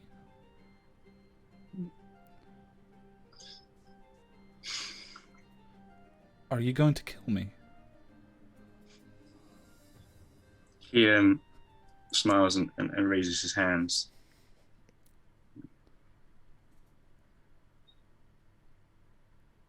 And then the message again. I would say I'm here to talk, but as you can tell, I'm not very good at that. And he just smiles. Oh. If you tell me what you need me to talk about, then I'll do the talking. I'm told I'm too good at it. Key kind of bows his head in appreciation and kind of just gestures around, trying to kind of take in kind of the village, as it were. Okay, yeah. Broad gesture. Oh boy, she's not good at reading gestures. She just looks after your gesture, and you can distinctly already see before she even says anything that she focuses on the house that is in the way. So she just kind of, that's before my time. We didn't build it. Key smiles. A house is brick and wood. I am interested in the heart where you live. Tell me about this village. Well, Oak Ridge, I mean, I wasn't alive for this, but we come from the coast of a place that my granddad used to call Zagard.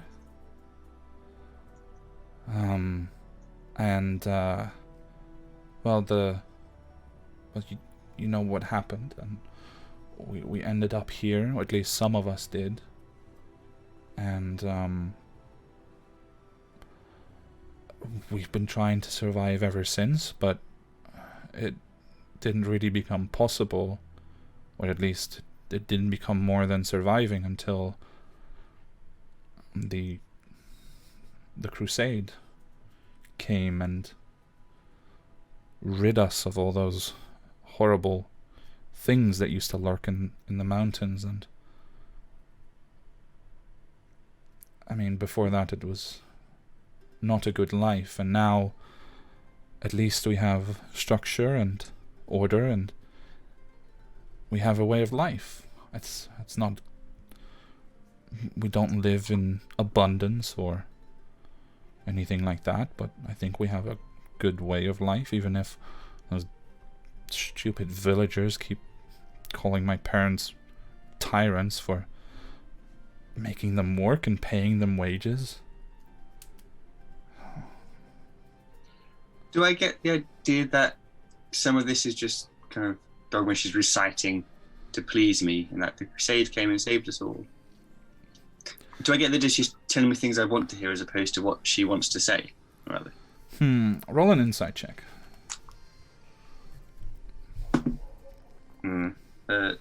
16.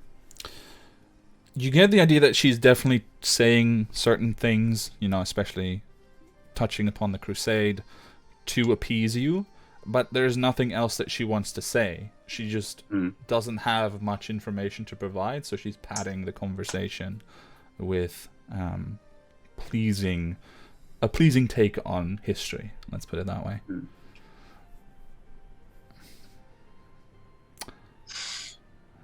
She smiles and says,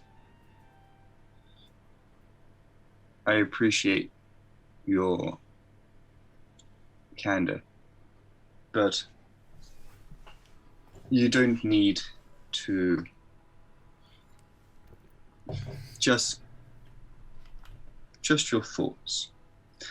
Why do the villagers call your parents tyrants?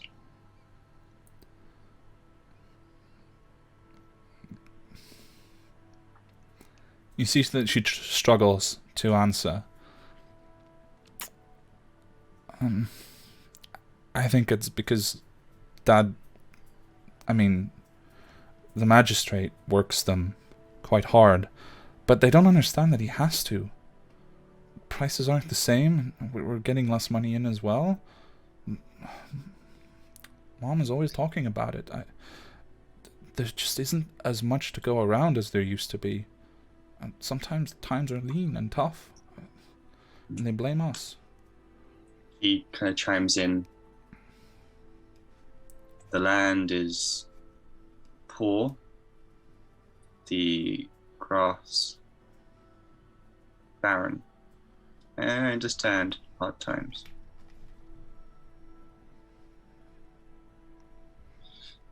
Tell me, is there anyone in the village you think would want your parents harmed?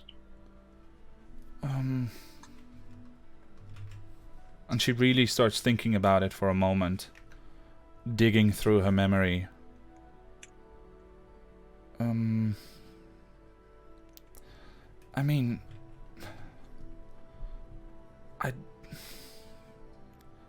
don't want to get anyone in trouble because this wasn't anything bad they said right away, but when I heard, hold on, I need a name. When I heard Ivana and Vassal talking, I mean, they were not kind about Dad and about us, and they bully me too. So maybe they're hearing things from their parents about us, and maybe they're doing. I mean, He smiles and just goes, "You'll not get anyone in trouble who does not deserve it. We are Truthbringers.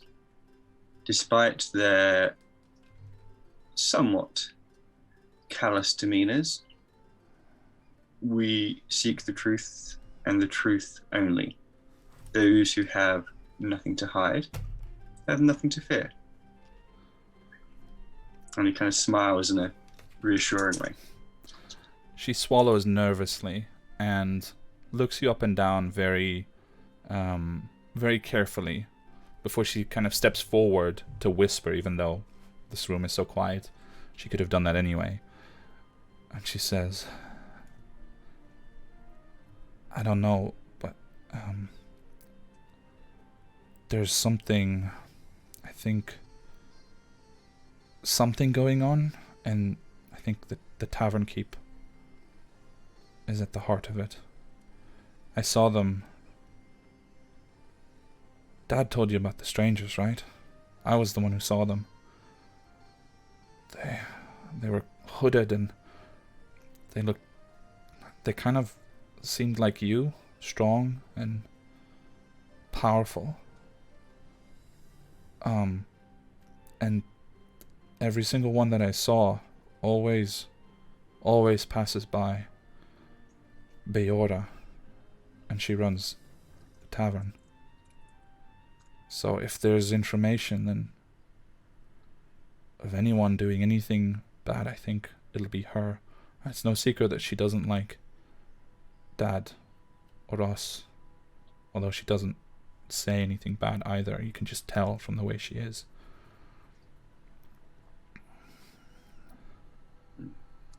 Key smiles and kind of puts out his hand and just kind of pats her on the shoulder. He stands up, hands her back the My Way in the Path, and then kind of looks at the poetry book and smiles and hands it back to her. And she just kind of...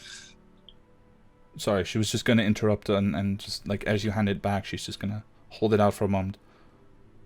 Would you like this? Key bows his head, but then kind of touches his heart and recites where there is sun, there is no shadow. Where there is sun, there is only truth. We cannot hide, we cannot run. I know this. All is glory in the light of the sun. And you see her flipping through the prayer book as you recite it, and she finds the page on which that particular poem is on, and she recognized it. And she smiles back at you. And he just passes back the book, nods, and takes his leave. All right. So as you take your leave, there's a bustling as a magistrate comes back into the room, holding the new cup for the lady that sits at the table with the dragon chest set, and he immediately pours a glass of wine. Now, before we get back into that, Ara, you wanted to do something in that room as well. Yeah, I just wanted to see what was around, see if there were any papers, see if there was, because that's the main kind of working room. That's what I got the impression. Is that correct? It's more of a dining chamber as far, like, when you take Okay. a closer look around, right, it's a reasonable impression, but when you take a closer look around, you realize it's more where, you know, the way that the tables are split, it's where the working folk can sit versus where the magistrate and his wife and his child can sit. Okay, fun. That's fine. I was looking for like paperwork and stuff like that. If there's nothing, Yeah. then No, you have a good look around, but there's nothing that's been left out, and there's no cupboards or anything that could hold that. All right, so Tarwan and the rest of you are joined again by the magistrate as he sits across, serves a completely clean cup of wine to Tarwan, and offers his best attempt at a charming smile, which is not all that charming. Well, Tarwan's going to act as though it is, and you know, sort of titter slightly. Not exactly titter, but you know what I mean. His cheeks remain red, but for very different reasons at this point. And she'll have a sip of the wine. Is it actually any good? Mediocre. It's not the bottom of the barrel, but it's definitely not anything to write home about. Right. Well, she's going to act as though it's delicious. And probably in compliment, marvelous wine, more than I would have expected. She, you know, she's got that subtle dig in there. Yeah. He nods and he says, "Yeah, we are quite happy to get this from Dim Harbor. We're very happy with most of our connections. Actually, we do quite well here, as well as we can." If we haven't started the game yet, I'll, depending on which way I set the board up and the rules of Dragon Chess, which I'm more intimately familiar with, I'll start the game going anyway. Okay. And I'll just make small talk. So, for instance, you know, how long have you been married? We've been together for about, and you can see like he's kind of flustered by being reminded of his wife, and he looks at the door for a moment, expecting her to probably to burst in right that moment. He says, "I think 13 years now." Okay. So all the while, I'm spending my real actions just looking at surface thoughts, not delving any deeper than that.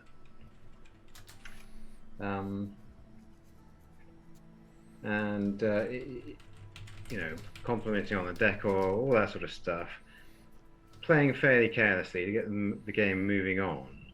How is he playing the game? Okay. Let's do our first skill check for Dragon Chess then.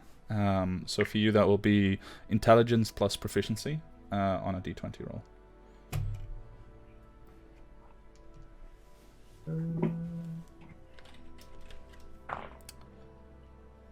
Uh, 14. He is familiar with the rules, but that is about as far as that seems to go at the moment. Perhaps he's flustered, you're not sure, but he is definitely not playing well. And you kind of have to even save him a few times from truly disastrous moves. Yeah. Is he trying hard, though? Is he focused on the game? When he looks at the game, he is, but he keeps looking, like, he keeps trying to maintain eye contact in the conversation rather than really giving the game its proper due and attention.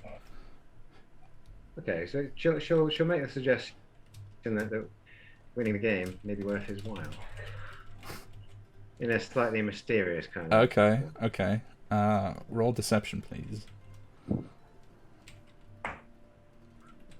not rolling well, but let's just see if I can rescue that. It's a 13. Okay. It doesn't like he follows along, but he seems surprised or confused, or at least out of his element. And if you like scan across, you still get the same as what you've been getting, what you got the last time that you focused on him. Oh, okay.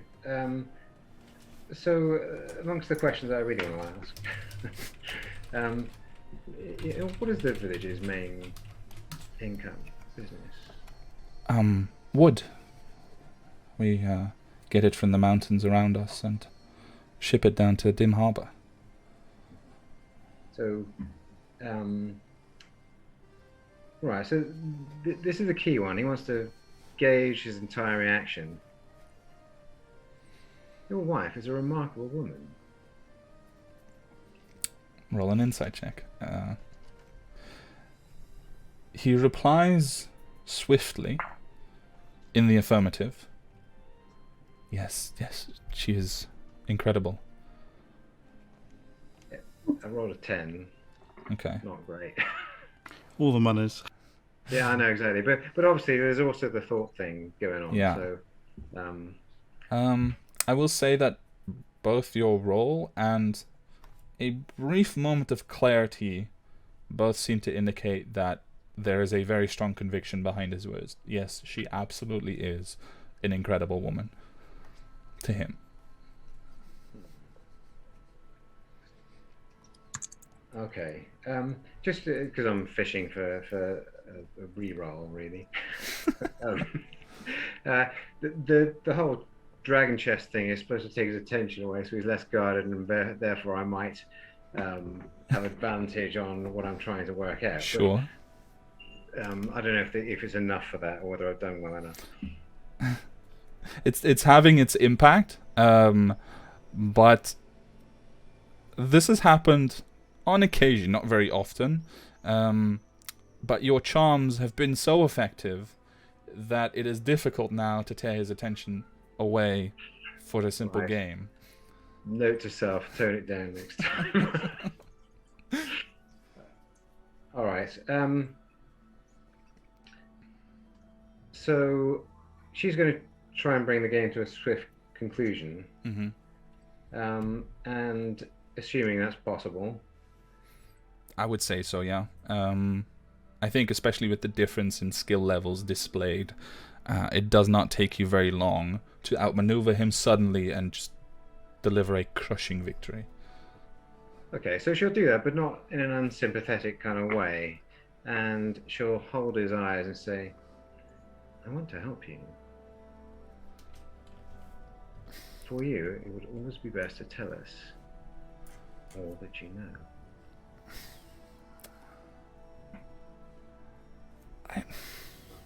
I don't know much more. There is someone, but I think that you will find that I am biased, so I chose not to mention them. Uncle snorts. The tavern owner, she is very difficult. Never rebellious, always obedient as she should be, but she prevents me from tithing outsiders. She does not allow the guard to interfere in the bar when there are fights.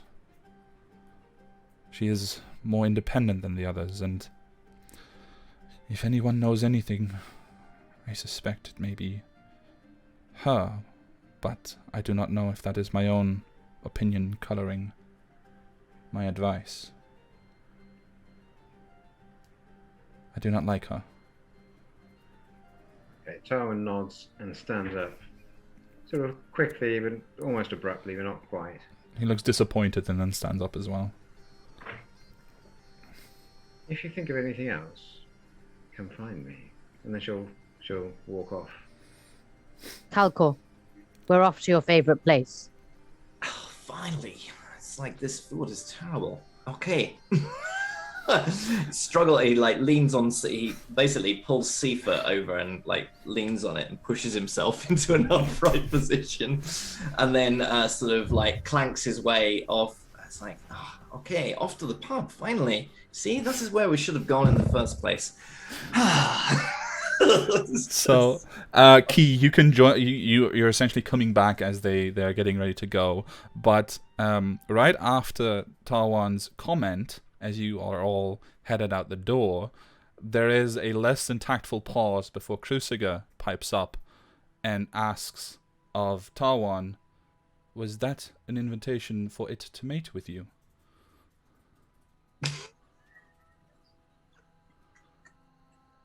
She'll laugh like the peal of a bell, but not answer the question. Okay. Well, finally we have Hallam on his investigation. Yep. So, with your rolls, you gather that there was some sort of religious ornament that once was posted here, based mainly on contextual clues, the size of the object and how common these things are. But it could very well have been something dedicated to the path. So to have it removed in this fashion, if it was dedicated to the path, that is suddenly very strange. Whereas if it's formally an ornament to another god that was removed, then it would make a lot of sense. Which conclusion you choose to believe in is entirely Hallam's. So the thing I really wanted to know is just how long ago it Right. was How removed. long ago? In the last 5 years. Is it possible that it was removed within a few weeks ago, or is it definitely years ago? No, definitely years ago. Okay. All right. Oh. And one last question from me. Yes. The wife, Mhm. does she look like a money person? Or does she look much more capable in some other way, either arcane or physically prowess? I will Fighting. give you an insight check for that, to see if you can read something else about her, from her mannerisms, her bearing. Natural one. Hey, you had a natural 20? This one had to happen too. I'm all over the place. The 6. coin flips. Alright, well, technically you also have a point of inspiration. Oh yeah, if you wish to I use it. will spend that. Thank Okay. you. It was Beluga. Beluga, wasn't it? Yeah. Oh, that's better. 19. Okay. She is a almost stereotypical, slightly plump wife to a lord, as you know them in the city. But she definitely has an underlying current of intelligence that is not, or that is rather well hidden, that you've seen glimpses of, but that's only natural, especially someone in her position tends to play things quite close to the chest, so it's not necessarily indicative of any additional skill or anything like that. You haven't seen any sudden hand motions or arcane foci around or anything that would give you the impression that she might be capable in the arcane. Is she carrying anything? No, just wearing a simple dress and bustling about the house, checking in on her daughter, checking in on you before you leave. I'll join the others. Alright. So you all gather together and are escorted out by Ulrich onto the main village again. And you can see the tavern now, not quite a beacon, but definitely a source of light in now darkness as the sun has properly set. And you can go in and do whatever you like. Is there anything you want to do before you enter the tavern? Talk about anything, or... I just want to repeat everything that I've learned to everyone else so that they all know what I know. All right. Yeah, Calcor will just basically go to everybody one after the other and go, well, do you find anything? Have you been, like, doing anything while I was there, stuffing my face?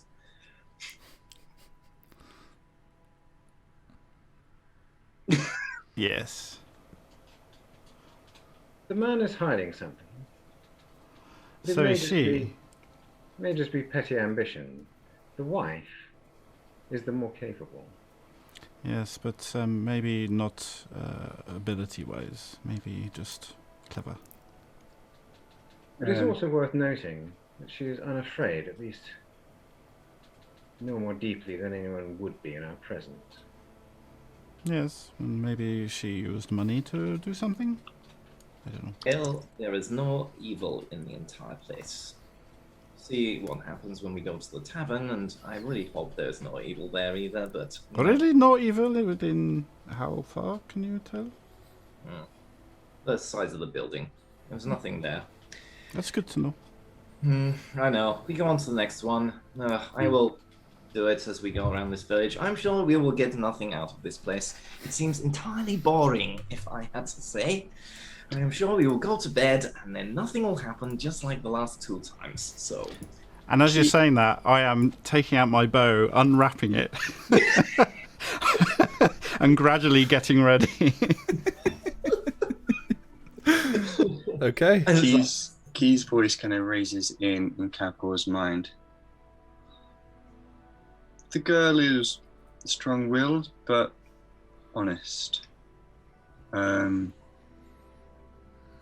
Her parents are not well-liked, but the only threat I could really raise is the tavern keeper, whom has been greeting the strangers.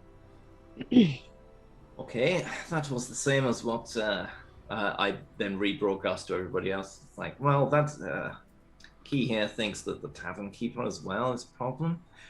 Oh, it looks like the one person who might serve me beer is the one person who might be a problem. Okay, let's get this over with. Start stomping across to the... As I go across, I am going to use Divine Sense as I sweep past those 2 other buildings that are darkened on the way to those things. So obviously I can't move that fast, so I'm tempted to just jump up onto Jester right next to me and then clip-clop my way past both of them. So I don't know, maybe I might need to use it 1 or 2 times, but... It depends, I think, on if you would want to include some part of the tavern as well in the... sweep. Oh yeah, definitely. Yeah, so I just want to sweep past both. So the idea is to sort of jump up onto Jester and then go with some speed past to cover both of those buildings that are darkened out. And then I will use another one as I approach the tavern and go in. So it's from the beginning of the turn to the end of the next turn. So it lasts 2 turns. So yeah. So I will say you can definitely sweep both buildings with your Divine Sense. Allow me to quickly have a look at the exact wording. Yeah, it's 60-foot range, detect good and evil, that sort of stuff. Celestial stroke beings, blah, blah, blah, blah, blah. Your awareness until the end of your next turn, on the location of any celestial fiend or undead within 60 feet of you that is not behind total cover. Now, the type of being... Oh, see, total cover, that would yeah. So I would have to, I don't know, if they've got any windows, then I would do it by looking in through the window or something like that. So that is essentially where your gallop comes in. You gallop past the one window, and then you immediately turn Jester around towards the next one. But you also have a chance to see inside. At the first building, you find a man sitting quietly on a lawn, eating a bowl of porridge at a table. That just briefly looks up as you gallop past as he hears the horse's footfalls. And just like, just goes back to eating. The second house is entirely empty, as far as you can tell. There's no torchlight, no candlelight inside. And as you get closer, you also notice that the front door has been boarded up. So you gather that this one is entirely abandoned. And the tavern you can actually sweep properly by just arriving at the front door, which is just slightly ajar to be inviting, but not to invite in the cold. And let me see. Detect. You do not detect any celestial fiend or undead, but you do notice that the entire tavern, and in fact much of the ground around it, has been consecrated.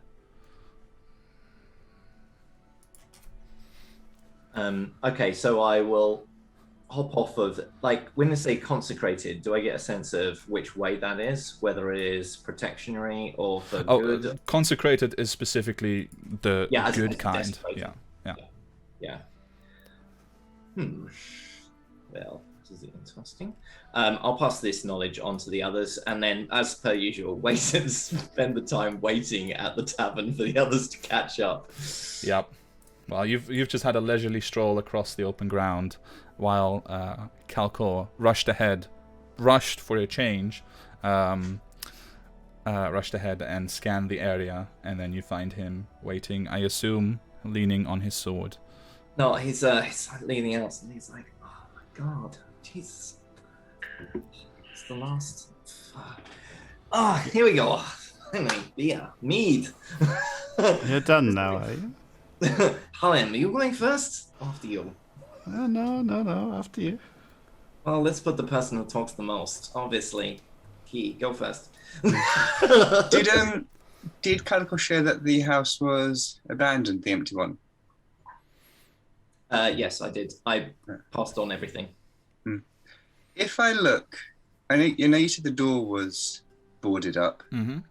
Are there any other openings or windows further up?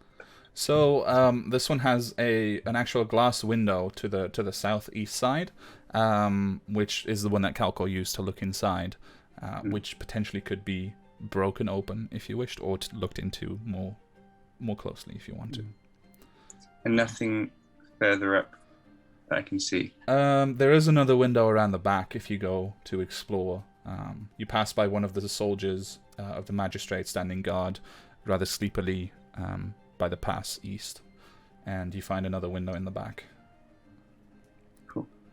I'll raise my finger to Calcor and gesture to the house, and I'll gesture for them all to go in, and I'll go explore the house.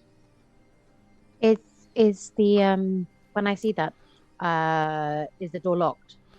Boarded up, physically blocked with wooden planks that have been Fine. nailed. What about the windows? Are they locked? The windows are not locked as far as you can tell. They're simply closed and only open from the inside. Okay. So, can I see in the inside? Yeah, you can definitely walk up to a window. Cool. In fact, I will say, Key, you have slight trouble. You might have to find a bucket or something to stand on, as these windows are quite tall. I just walk up the side of the building. Right. So he steps up the side of the building, those wonderful slippers sticking to the side as sideways is suddenly down, and Key just looks down into the building on the same window that Ara is having a peek inside. You see abandoned shelves, a long dead fire in the hearth, and abandoned beds in two different corners. I'll tap my lamp and say, "All right, come up," and I will cast Mage Hand on the inside. Okay. Through the lamp, as like ghostly hands will come out and open the window from the inside. Easily enough, a small ghostly hand pushes open the window towards you. It is not a large window, so it might take some squeezing through, but you can definitely try to get inside. Or rather, you can definitely climb inside if you wish. Key, I would like to. go on. All right. Open the door for us. All right. So, Key, you climb through the window. It's quite narrow, but you manage to squeeze through and walk down the wall on the other side, so that you can stand inside. The door is obviously not boarded up from the inside, but you gather that you would have to brute force it open if you wanted to break the door open. One thing immediately strikes you: the whole place is abandoned, but there is a folded letter lying on the bed in the northeast corner. Which house is this on the map, sorry? This is the one right by the tavern. Okay. Cool. I can just put a finger up to Ara. Wait, I'm not breaking the door down. And have a look at the letter. All right. The letter that you find in this house reads as follows. Let me grab it. Hold on. Oh. It reads, Dear friend, I'm afraid that we can no longer support your cause. The dangers involved are just too big for us to manage. I'm taking Poldin with me. We are heading towards the capital. It's time for us to leave the dream behind. Zaffary. I'm sorry, old friend. I hope you can forgive us. But please don't come looking for us. We're leaving this and you behind for a reason. All the best. Stay safe. And try to walk the path. Your friend, Polmar. I'll share it on Discord as well, so you can reread it if you wish. Thank you. No, I'm afraid I have a terrible memory. Are any of those names ones that I recognise from my my short time in the village? No. None of them stand out to you as familiar. Cool. In that case, I'd like to have another quick look around the house, see if there's anything left behind that's of interest, and then I'll climb back through. All right, go ahead and make a quick perception check then.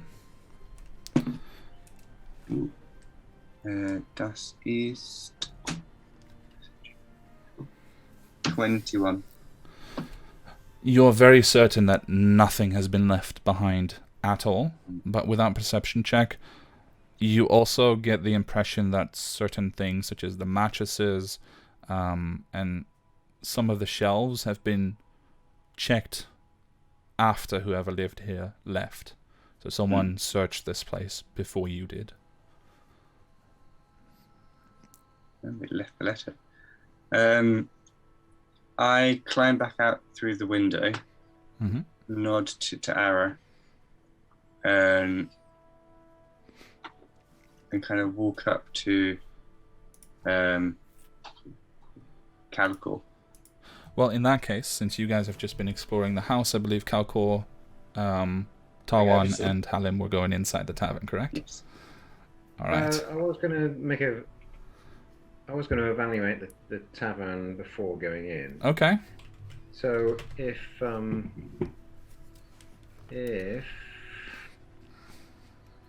Calcor said that this was consecrated ground, you said a couple of the buildings were sort of original, so to speak. Was the tavern one of them? The tavern is one of those that looks in better repair than the rest of the village, along with the hall. Okay, so if it's possible, she's going to have a close look at it to see whether it's always been a tavern, or might it have had a different purpose? I mean, the shape, she's thinking temples and that sort of thing. Right. Make a religion check.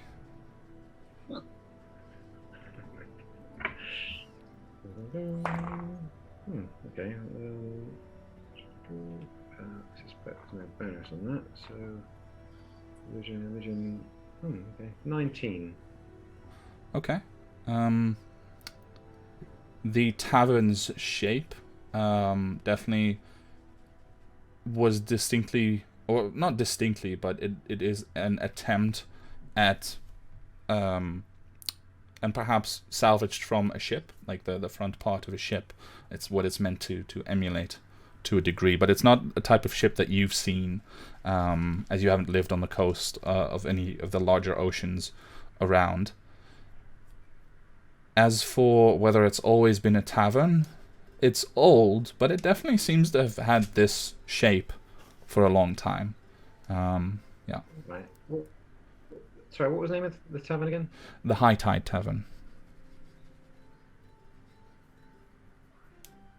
And stupid question, but in this land, ships aren't usually consecrated themselves. No, it's not common to consecrate ships. It is to consecrate a ship is a very old practice. I would say with a 19 in religion, you know that people used to consecrate ships in the name of another god called Umbali, but rather because she was such a vengeful queen of the seas that people either consecrated their ships under Valkor's blessing to protect against her, or to Umbali in hopes that she would be merciful. What do we know about Valkor? Valkor, you can make a religion check about Valkor if you like.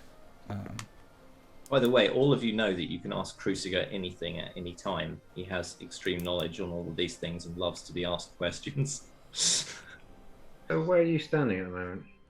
I'm standing outside of the tavern. All right, I'm actually where your token is, in fact. 19. All right, 19. Just off the top of your own head, you know that Valkor was the god of the waves, and according to those stupid pagan non-believers, Valkor is one of the 12 original gods that died during what some call the God's Fall. Okay, and just to get things aligned, our enemies are every other god apart from Yana. Your enemies are everyone who does not walk the path. Right, so consecrated ground, which is good to us, is still enemy. It could be. You have no direct reading on who it was consecrated to. It could very well be consecrated in the name of Yana. Yeah, I'm sure it is.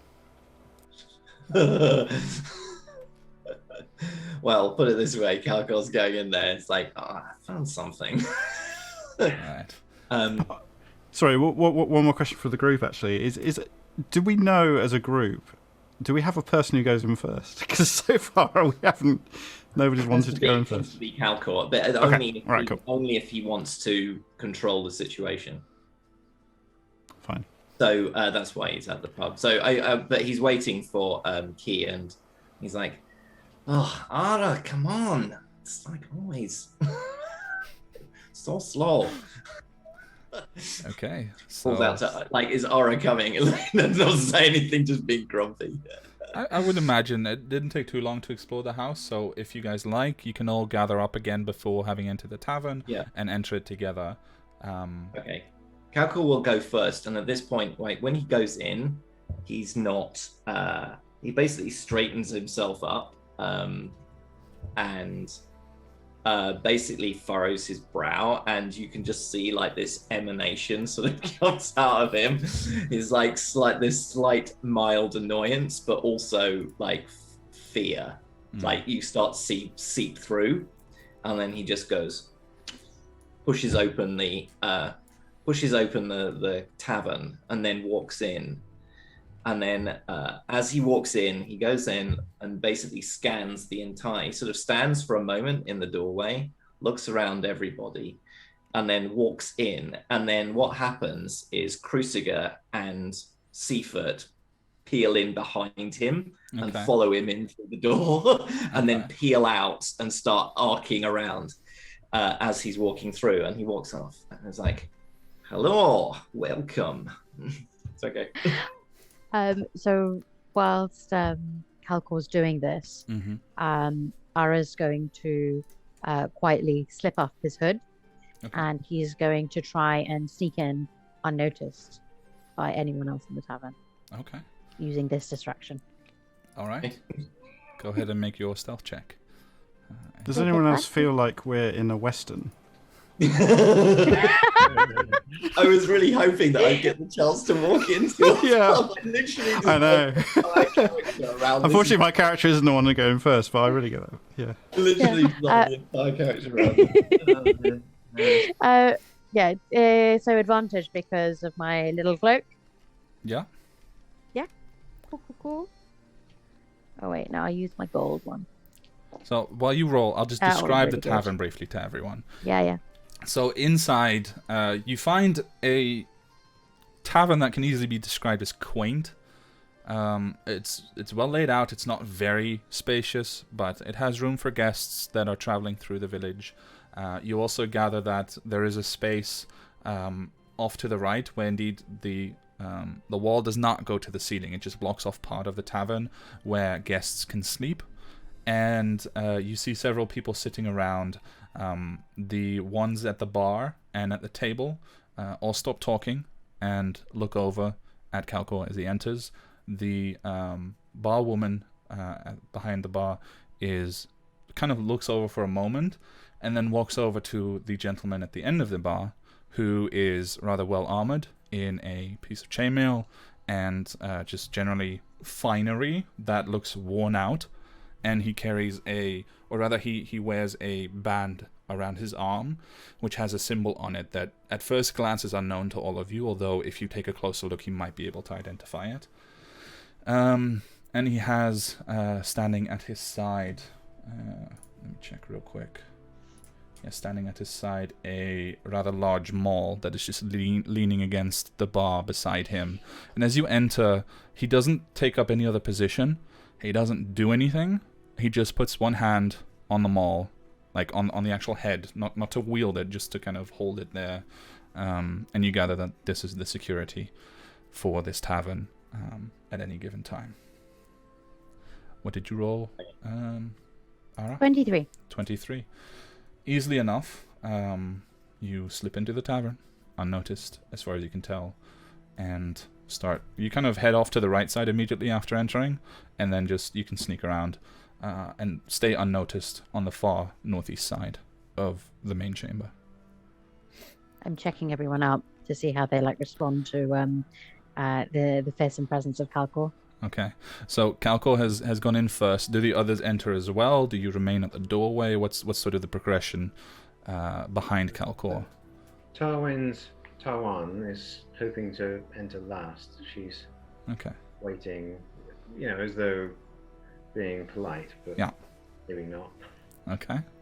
You probably know that Hallam doesn't tend to go in. He tends to stay in the doorway. So I wouldn't wait around for me. But I'm confused about the two other people on the map. So the people nearest the door, who are they? They are just visitors, travelers. They don't look like they're local. What do they look like? So you see sitting there on the far right side, the woman with very pale skin. You immediately think she has some Goliath blood in her. She's also very tall. She is currently playing cards. She has very stark white hair and is wearing very nice, not very nice, but just very functional leathers suited for traveling. And you gather that she is a traveler who has stopped off here for a bit of business. And the other woman at her side is much shorter in comparison, but maybe it's a contrast difference that exaggerates the difference as well. Human, very much human, and dressed in a fine, though thick enough dress for the cold outside, and with many sort of pearl necklaces and beads and just general jewelry. She has many rings on her fingers and wears rather thick makeup and has long hair, but it's kind of covered in a very thin head covering. At the bar, you see a young man who's only looked back for a moment. You think maybe 17 or 18. Man, maybe half-elf, you're not sure. Very thick hair, curly, that falls over his ears to hide that particular marker of his race. But the lady that he is trying to get the attention of, or at least was, is definitely a half-elf. And in fact, funnily enough, and I did not know how you described Tawan, but very much the same impression of elven beauty come again in a half-elf. The barkeep herself is just dressed in an apron, a working dress. She has quite long hair, but tied back into a braid, and she looks all business. She's very good at what she does. You immediately get that impression. She walks over to the man at the end of the bar only very briefly, and then comes back and continues serving drinks and is ready to be talked to, but doesn't pay any special attention to Calcor or anyone else. And other entrances? None. No. Only the front entrance, as far as you can tell. I'll stay where I am. Okay, Calcor will walk in, and as he's walking in, he'll have Cruciger come up alongside him. So, what do you think, eh? This guy over here with the patch? And he's not particularly quite trying to keep it quiet. He's just like muttering at this level. Literally does not care and does not see any danger here whatsoever. While he does that, he just casually reaches out with his hand, and Seafoot will flip over and come back in, and he'll just pick it up as he goes through and start sort of using it just sort of like a walking stick kind of thing. Not like leaning on it heavily, Right. but wandering round to the bar.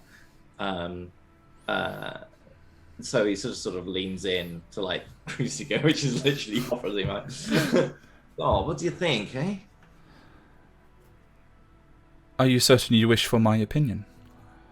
Well, it's time. You know, it's like sometimes it's good, sometimes it's bad. What do you think of that armband thing, eh?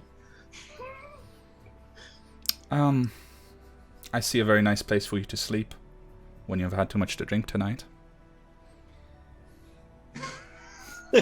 Yes, that is good. You see, what I was asking was about the bloody armband. Truth. Truth. This is difficult to get out of you. I wish you would read more. And that is the mark of the Mugamari.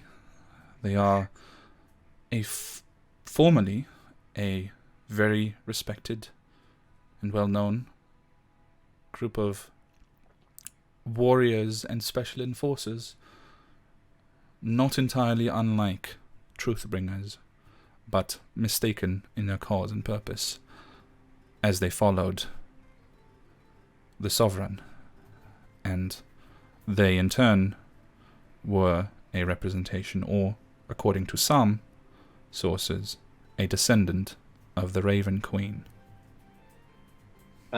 So that's deviants, right? As far as we're concerned. That's absolutely deviants, but, well, yeah, it seems deviant, yeah. Cruciger. Okay, as he's like, so instead of moving any further, he actually reaches out and grasps. For the first time you see in the entire time, he actually reaches out and takes hold of Cruciger, the shield, and like flips it round and then just drops it casually to his arm and then walks all the way round and then plants himself at the bar. Meanwhile, at the same time while he's doing that, he telepathically talks to Halim, and he can't tell where. And like Key, if he's around, and all the others, he will just say, looks like we have some deviants, eh? Looks like there might be some fun after all. Do you remember the glory days? This is like it's excellent. And then wanders up to the bar. Right. So, following that message and Calcor wandering up to the bar, do the rest of you want to do anything particular, or are you continuing to observe as Calcor tackles the situation? Well, when Tarwan entered the bar Right. last, she would have stepped forward and paused for a moment, with a sort of cloak. Well, it's not cloak, but it's a coat. Yeah. Flapping sort of in the breeze, if there is any, that sort of thing. Scan around the room, probably particularly focus on the half-elven woman who is, even she recognizes, is a beauty, narrowing her eyes slightly. Okay. And then sweeps into the bar to the point at which I've put the token. Okay, very good. I would say that you and Calcor, as you approach the bar as well, you both become aware that she briefly reaches into a pocket, and maybe your senses, you're like, oh shit, but she produces a flute, a very nicely made ivory flute, and she just kind of starts playing with it a little bit, and you start to hear a gentle tune play within a few moments as she quietly plays to herself, to perhaps diffuse the situation a bit that has occurred. But sorry, which person is playing the that is deadly the flute of beautiful annoyance? half-elf woman at the bar. Okay. When Tarwan is almost at the point of sitting down, she's going to message the bar lady, bar whatever she is, serving woman, wine. And then when Tarwan sits down, she's going to begin casting a ritual spell, Okay. caring not a whit for what everyone else in the bar thinks of it. Okay. So, Calcor, as you come up to the bar, you're promptly ignored as a glass of wine is poured, but it is instead brought over to the security man at the end of the bar, who is then promptly told to deliver it to Tawan, before she finally turns back to you, Calcor, and approaches and smiles. A perfunctory customer service type smile. Well, so you're harboring deviants, eh? Pardon? I look over in the direction of the security guard with the armband on. So That is... hold on, I need to find his name. That is Tamir. He is not deviant. his armband. A trophy. He won it when one of those was making trouble in the Empire. Okay, at that point, I am going to cast Detect Thoughts at will with no verbal somatic anything. Okay. And then I'm going to continue the conversation. Okay. Oh yes. And so, what was that? Where did he win it? Okay, one moment. Because... Getting a lot of detect thoughts.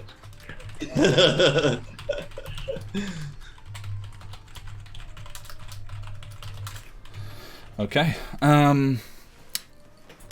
She answers rather quickly. And she's, in fact, looking at you, and she pours a glass of wine very slowly as she answers you. She says, I'm not entirely sure, but I'm certain that you would be happy to tell the tale. At a time when perhaps things are not so tense. No, I think that we will have it now. I turn around and talked. So, got to check on Detect Thoughts on its spells. Mm-hmm. What its duration is. Yeah. So it's so it's up to 1 minute. I turn around and then switch my concentration to this guy. Mm-hmm. Turn around. It's like, what was the name? Tamir. Actually, Tamir, whatever your name is. That armband, where did you get it? I won it in a Did you contest of strength. He looks him up and down and then pretends to be not impressed, even though he probably is. Yes. So, do I get anything from that? What I'm going to try to do is to delve deeper, just to see if... Right. I will answer that in a second. I think I need to correct one thing, which is this man is not wearing chainmail. Apologies. He's just wearing a very nice shirt that looks like he might have armor underneath, but it's all muscle. Okay, slightly more annoying. So. Yeah. Cool. Is he still carrying that maul, by the way? Not carrying. He left it at the bar as well when he went to deliver the drink to Tawan. But now that he's sitting again, he just idly has his hand on it, like one. Oh, sorry. I thought he went over to deliver. I thought that was what I was doing when he went over to deliver the drink to Tarwin. Was when I turned. Oh no, that's possible. But then he doesn't have his hand on it. But he also didn't carry it with him. That's exactly why I was. I was wondering. I didn't think he would. I just wanted him separated him from his large handy weapon. Yeah. Let me check real quick on the Detect Thoughts again. If it fails,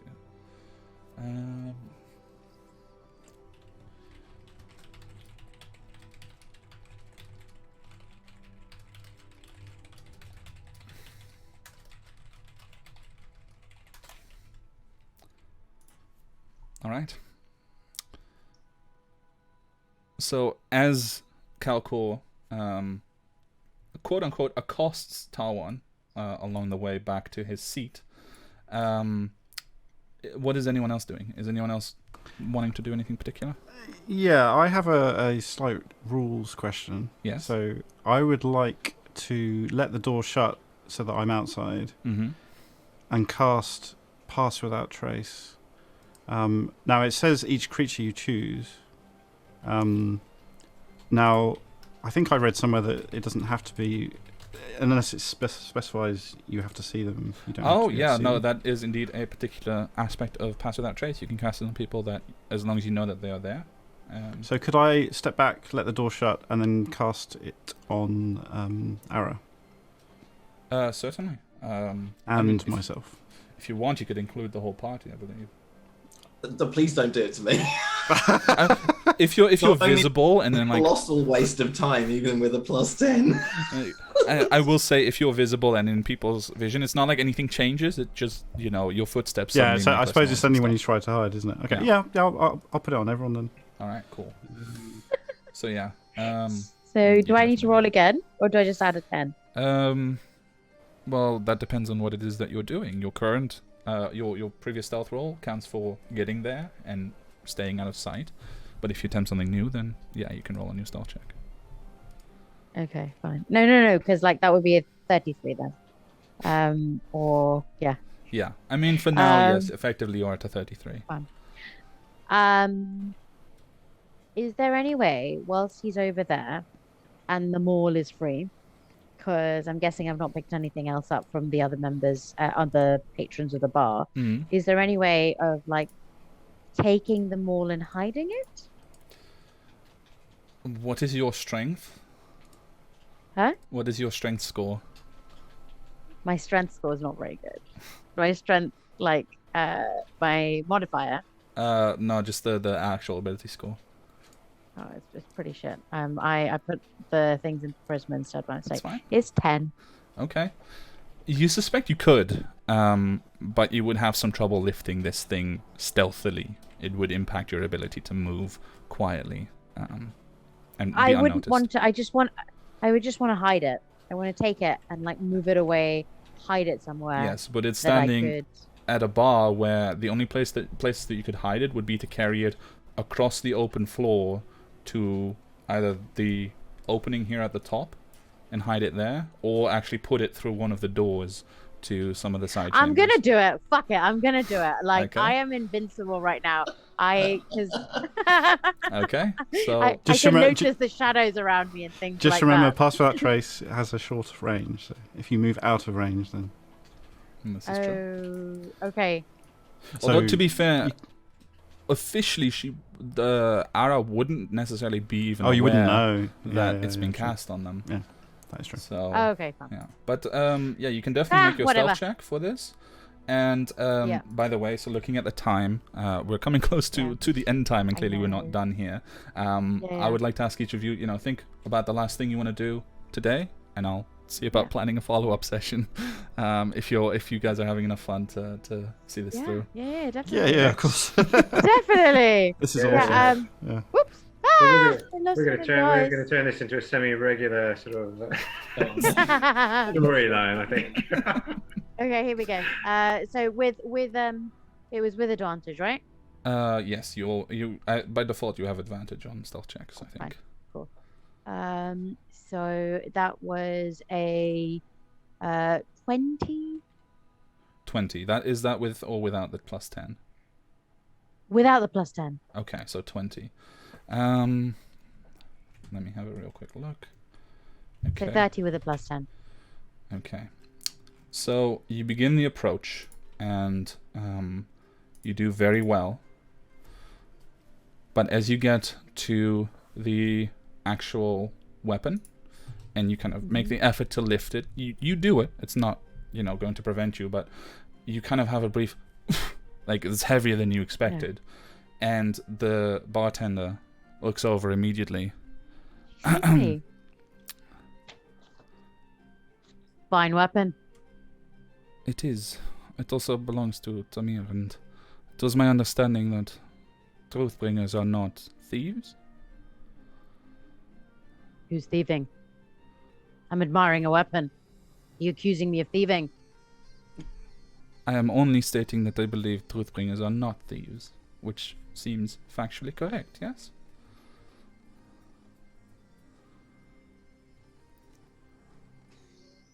Did you freeze? Oh wow! He was so still. that was so good. Oh my god. No. Like Paddington Bear, I'm going to give you an extra hard stare. That was amazing. Please take some inspiration for that stare. You actually fooled me. I was like, whoa, okay. I'm intimidated. Thank you. Alright. Um, So you are admiring the weapon here, and at the same time Calcor has just addressed Tamir as he steps back, who now looks over, obviously away from Calcor, towards the interruption that occurred. He looks back to you, Calcor. I'm sorry. What did you want again? That armband. Where did you... I asked you where you got it. It is deviant. It And is it's older.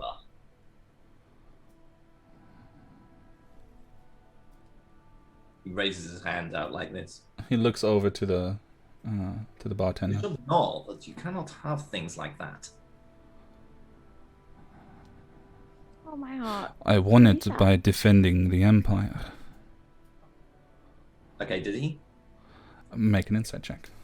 This is deception. I'm using detect thoughts. Ah, right. Still make an insight check as well, but with advantage. Okay. Okay. Because the detect thoughts, I believe, says questions verbally naturally shape the cause of its thoughts. That'll be 14. Okay. I have perception check, but that's particularly good. But no, it doesn't matter. No. No, that's fine.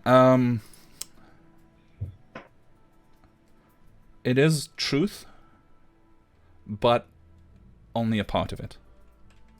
So he hasn't spoken a lie, but this man is a fighter, not a liar by profession, and you can definitely see the trailing thought that was unspoken in those words, although you don't know what it is, obviously. Nevertheless, He gets a nod from the bartender, and he takes it off, and he looks at it. He hands it we'll over. have it returned if it is deemed that you may have it. And then looks around like it's seemingly uninteresting.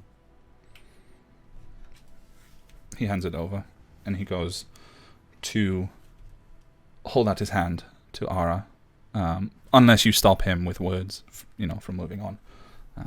But he goes over to hold out his hand to Ara. I'm not going to. I'm going to hand it over to him. Fine weapon. He takes it with So one how'd you hand. win that?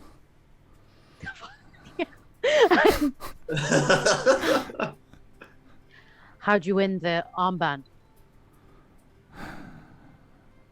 I fought for it against. So you said. What more is there to tell? We've all been in battles. Then you know what it was like. And there's a brief pause and that tense silence between the two of you. You just hear a slight scrape from the bar that breaks that monotony and that tension. And he looks over and he shakes his head. I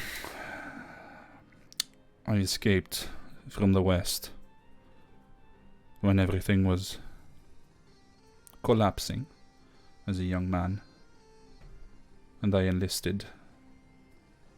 And when my former countrymen decided to stand against the crusade,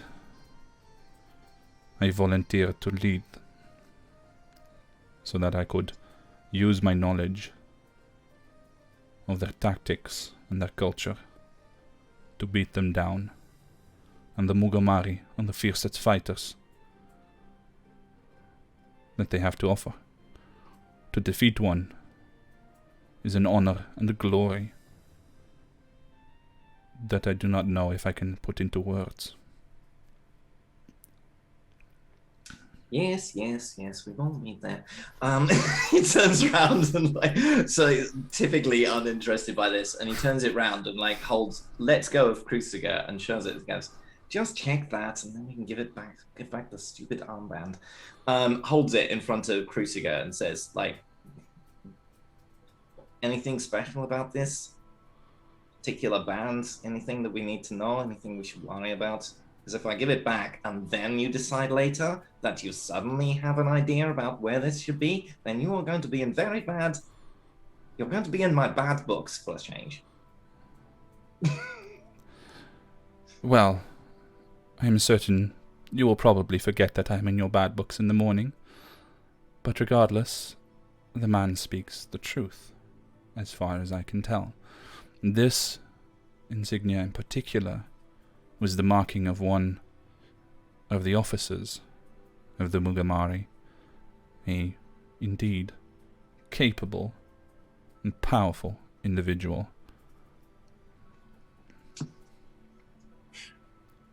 Okay. And then he literally flings it across, which obviously it won't do, and then catches it along the way and then just pushes it to him. Okay. Back. He accepts it back, and Cruciger, as it finishes speaking its thing about a powerful warrior, it adds slightly quietly, but definitely not enough to be subtle, like you once were. God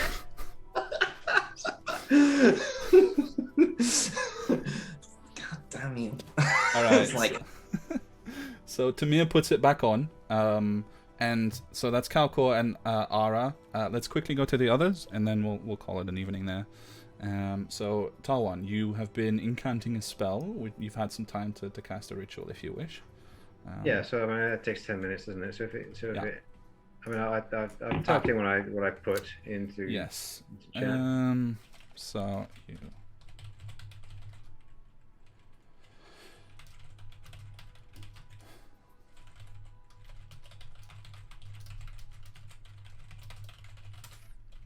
All right.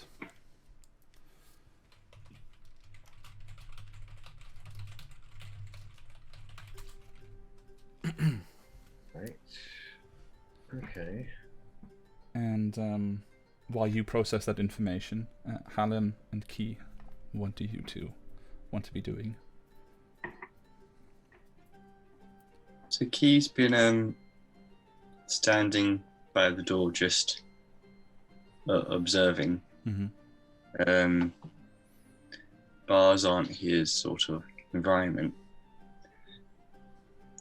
Can you describe the building itself again, please, Kevin? Sorry. Certainly. So, aside from the odd shape, which is immediately the first thing that just springs to mind, it seems to be in relative good repair. There are still broken planks and parts of the wall that are not very well maintained, but it's definitely looking all right. Quaint. There's a fire in one of the hearths at the moment. There are 2 shelves with just general like hunting trophies and like little knickknacks and things of presumably personal ownership by the tavern owner that are displayed on the shelves. And are there any other particular details that you're looking for? Well, again, height and levels. Yes, so it is very tall. It is tall in the way that we as players can understand, for example, like a Viking long hall or something. So it also has the thatched roof that heads to a point, or not a point, but I don't know the word at the moment. But the portion that is, or the portions that are barred by doors have about, walls that are about 3 meters high and don't quite reach to the ceiling. But there's no space that's been arranged to be made available. It could be, but there isn't at the moment. Okay. I will kind of stay by the door, just observing, taking in people's actions. Not looking threatening, but at the same time looking like I'm standing by the door. Okay. Very clear. All right. Talwan or Hallam? one of you still has something to do? I am just looking through the window at the moment and Okay. trying to keep an eye on what's inside and outside. Okay. Just generally. Yeah. It is surprisingly easy to hear much of what's going on in the tavern, actually. Like, half the conversations, and the music, although muffled slightly, you've been able to follow with some ease. Okay. And Tawan, your ritual, any follow-ups before we call it a night? Yeah, so she'll move to the bar, Okay. sit in between Calcor and the half-elven woman, Mm. and have a closer look at Biora Yeah. to Beora. see if she can tell what it is that she can detect. Okay. There is a very clear illusion. And being closer now, there is also transmutation magic in effect. You gather that Beora does not naturally appear in this form. And I suppose on that revelation, it's a good time to call it. Perfect time. Thank you guys so much for playing. Thank you for having us. Oh my god, thank you for having us. Yeah, that's You very go, much. Aaron. Yeah. Wow. It was a lot of characters, but it was so much fun. I had a blast. Yeah. We'll definitely have to pick this up for the second half and see how these Truthbringers will deal with a magicked up bartender. Are we halfway through? That really depends on how you handle the situation. We have so many other houses to look at. What are you talking about? I know, exactly. I was just like, really? Already? You know, the best, my favorite part about all of this is, I thought to myself, hey, I'll make a really small village so that we can go through it at a reasonable pace.